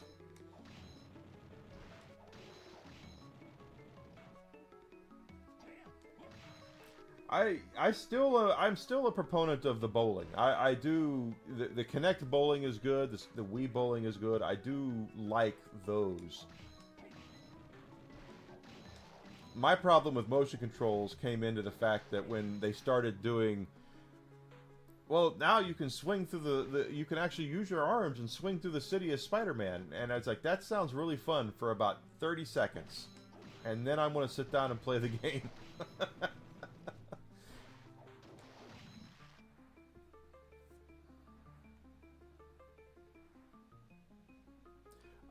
Yeah, pretty much. You're not wrong, Alucard.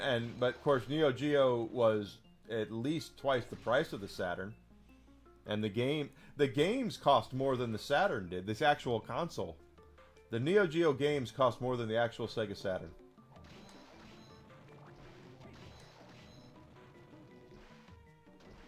I want to say the games were $500 a pop when they came out, but they were the arcade games. The Neo Geo was a an arcade unit. I don't know how many people remember, but you could go into a bowling alley or a gas station or a bar, and they would have this stand-up arcade machine that was a Neo Geo, and it had slots in it for 2, 3, 4 different games, and you could switch between the games. And the games were like, King of Fighters, Samurai Showdown, Raiden was always one that I saw, Baseball Stars, all these different games that Neo Geo had. Well, those were the same exact games they sold you to play on the home Neo Geo. So they were the only real arcade perfect ports of games, because they were the actual arcade games. I know there's a lot of folks who have rose-colored glasses for Street Fighter and 16-bit and Mortal Kombat on the Genesis and all that. Those were not arcade perfect ports. They were fine for what they were, but they were not arcade perfect. Neo Geo was arcade perfect because they were the exact same games.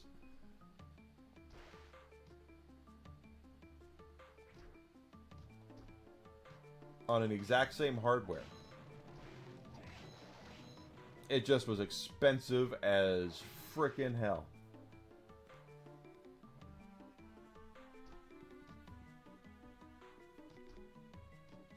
And even now, good luck finding a Neo Geo. I actually was in the market for one for a while. Years ago, I was looking for one. And I have a lot of local, I live outside of Chicago, local areas where you can go and... Where am I? Okay. Local secondhand game stores, mom and pops and stuff like that. And I remember going into one that would always have a lot of rare stuff. And I said, what are my chances of getting a Neo Geo? And the guy looked at me right in the eye and said, every time I get one, it leaves in the next 10 minutes. So he's like, you have to be here the second I get it in, otherwise it's gone. They're expensive and they're rare, because they're rare now because of how expensive they were. People back in the 90s, most people couldn't afford the damn thing anyway. So they were rare, and now they're even more rare, and now they're rare and they're even more expensive.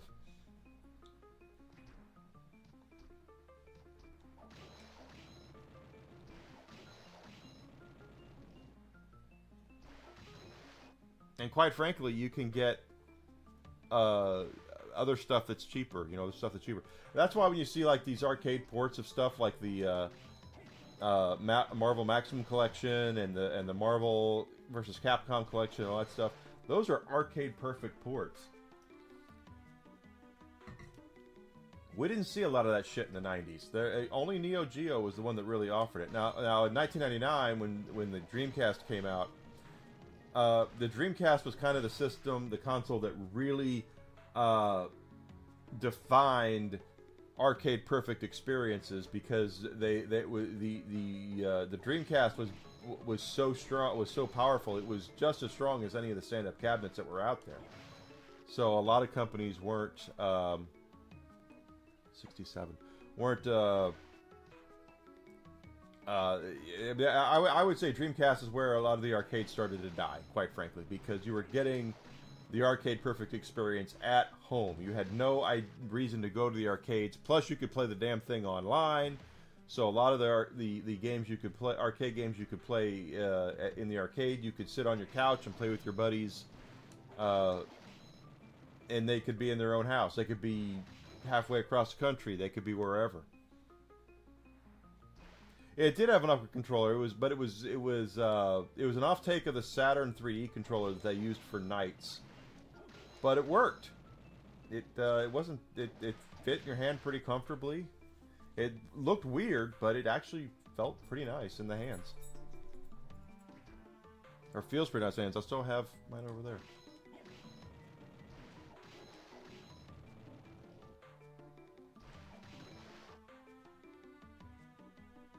I have to find my converter box. I really need to find that. I don't know where it is. But I have a converter box where I can hook things up through HDMI that are not HDMI. I really need to find that so I can hook up my Dreamcast and my Saturn so we can stream some of those games.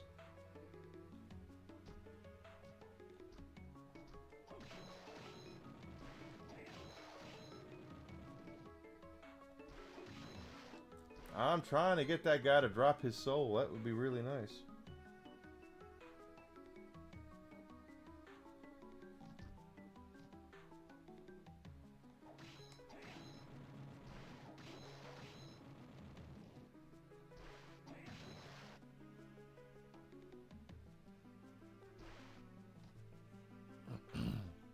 We always wanted Arcade Perfect at home, though, and there were games that were close. But getting actual Arcade Perfect experience was not as easy as it is now, where you just have to, oh, we're releasing these arcade games. Hell, if you go on the Switch store right now and look up Arcade Archives Donkey Kong, that is the original port of Donkey Kong that Nintendo didn't even own until several years ago when the Switch came out. They actually bought the rights back from the company that actually made the original Donkey Kong. They didn't own the rights to it at all, and now they do. But that's the only way to play Arcade Perfect Donkey Kong legally,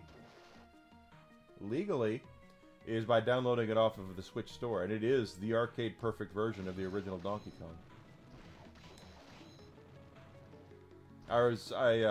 Since I have some Arcade 1-Up machines here, I am on a Facebook group about Arcade 1-Up machines, and one guy posted on there, how long till we get Donkey Kong and Arcade 1-Up?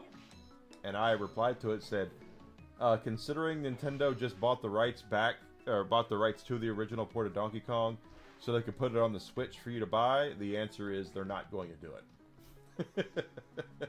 If you want to do it, you're going to have to make it yourself. Nintendo will not sell it the rights like that. They just will not. That is not how Nintendo works. And it's amazing how many people that are into gaming don't understand how that shit works. Yeah, you can get a arcade cabinet right now and stick an old NES in it and stick a Donkey Kong cartridge in it and act like you're playing arcade Donkey Kong. That is not arcade Donkey Kong. It's not the original port. It was a port of that game that Nintendo made in-house, but the original Donkey Kong, you can only get it legally by downloading it off of the Switch store. Now, I emphasis legally. Putting a lot of emphasis on that word, legally. I'm not telling anybody to go find it anywhere else. Me hearties.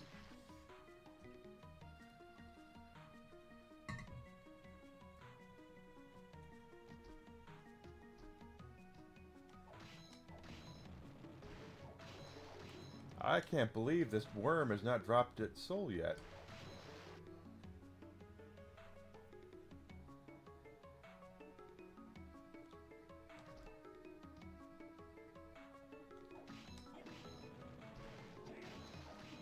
And for the record, you can also download Nintendo's Arcade Archives on the Switch. Also has Donkey Kong Jr., Donkey Kong 3.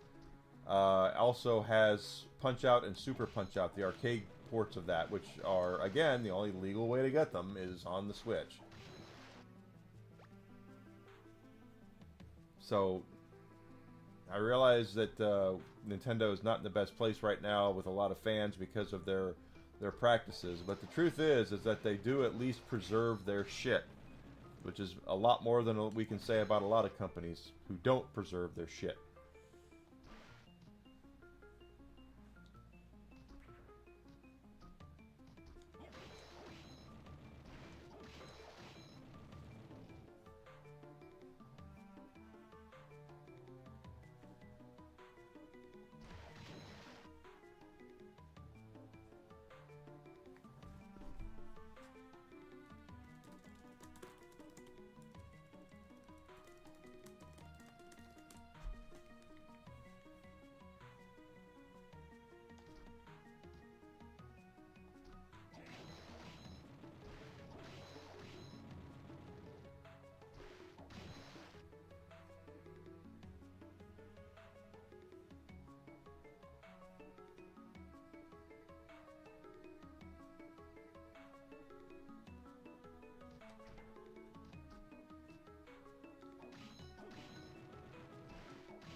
Got to make sure we are prefacing the word illegal in this case, because I don't want anyone saying that, well, Enigma told me I needed to go find it somewhere else. No, I'm not. I'm telling you that owning it legally is the best way to do it.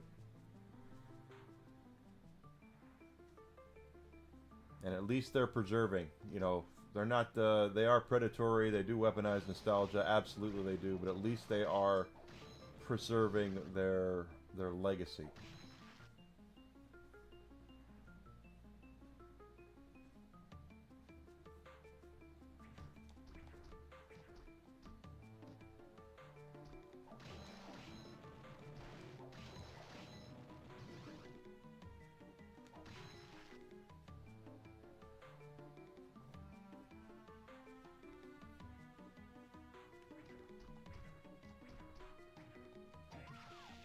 Yeah, I've already got that one.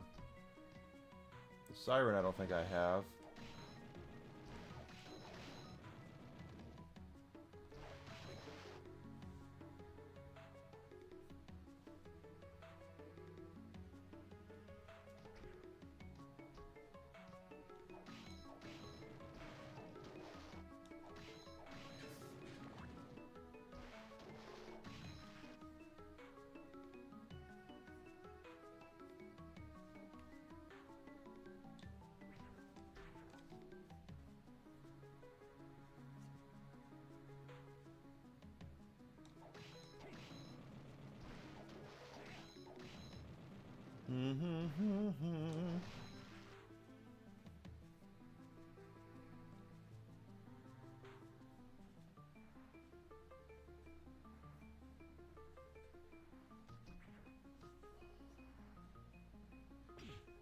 Oops.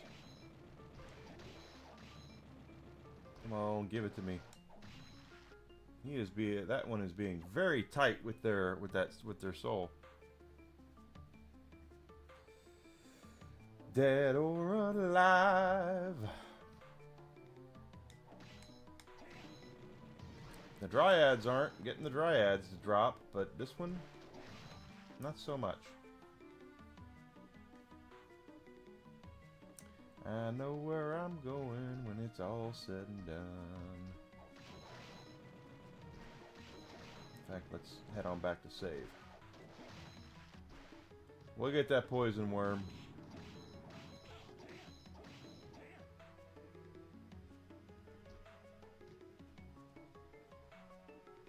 I'm going to get as many of these souls as humanly possible. Just because I've never done it.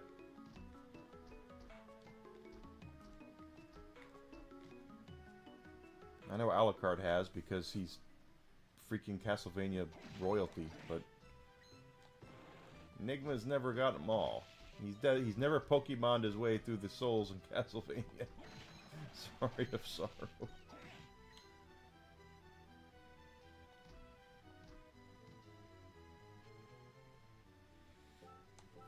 Alright. Let's take a peek here. I know, Whisk, you are happy, happy, happy. Alright, let's go here. And this. Alright, guys. So, I'm going to head up here. That's going to do it for today's streams. I'm going to go ahead and work on my lighting. Log out for the night. I'll be back tomorrow morning at 9 a.m. Central Standard Time, and we're going to pick up right here where we're leaving off. Going to continue collecting souls, unlock a map, see if we can get everything we possibly can in this game. Our Soma is now level 67. We have 91.1% of the castle unlocked. So we're gonna do all that, all that good stuff. So if you've not done so yet, follow me Twitch, Twitter, Kick, and Rumble. Subscription on YouTube would be awesome as well. It would mean a lot to me to have your support doing that. Yeah, I'm sorry, Alucard, but I'll be back tomorrow. Guys on Rumble, stick around. I'm raiding out to Tombi, so you guys can watch the chinwag. And I will see everybody tomorrow morning at 9 a.m. Central Standard Time. And we're going to pick up right here. We're leaving off Castlevania Aria of Sorrow. We're getting close to the end of it, so we might finish it tomorrow morning. And then we can get into Dawn of Sorrow after that. But we'll see what happens as it happens. Okay, so I'll see everybody tomorrow. Thank you so much for being here. Go. Go. All right, see you soon.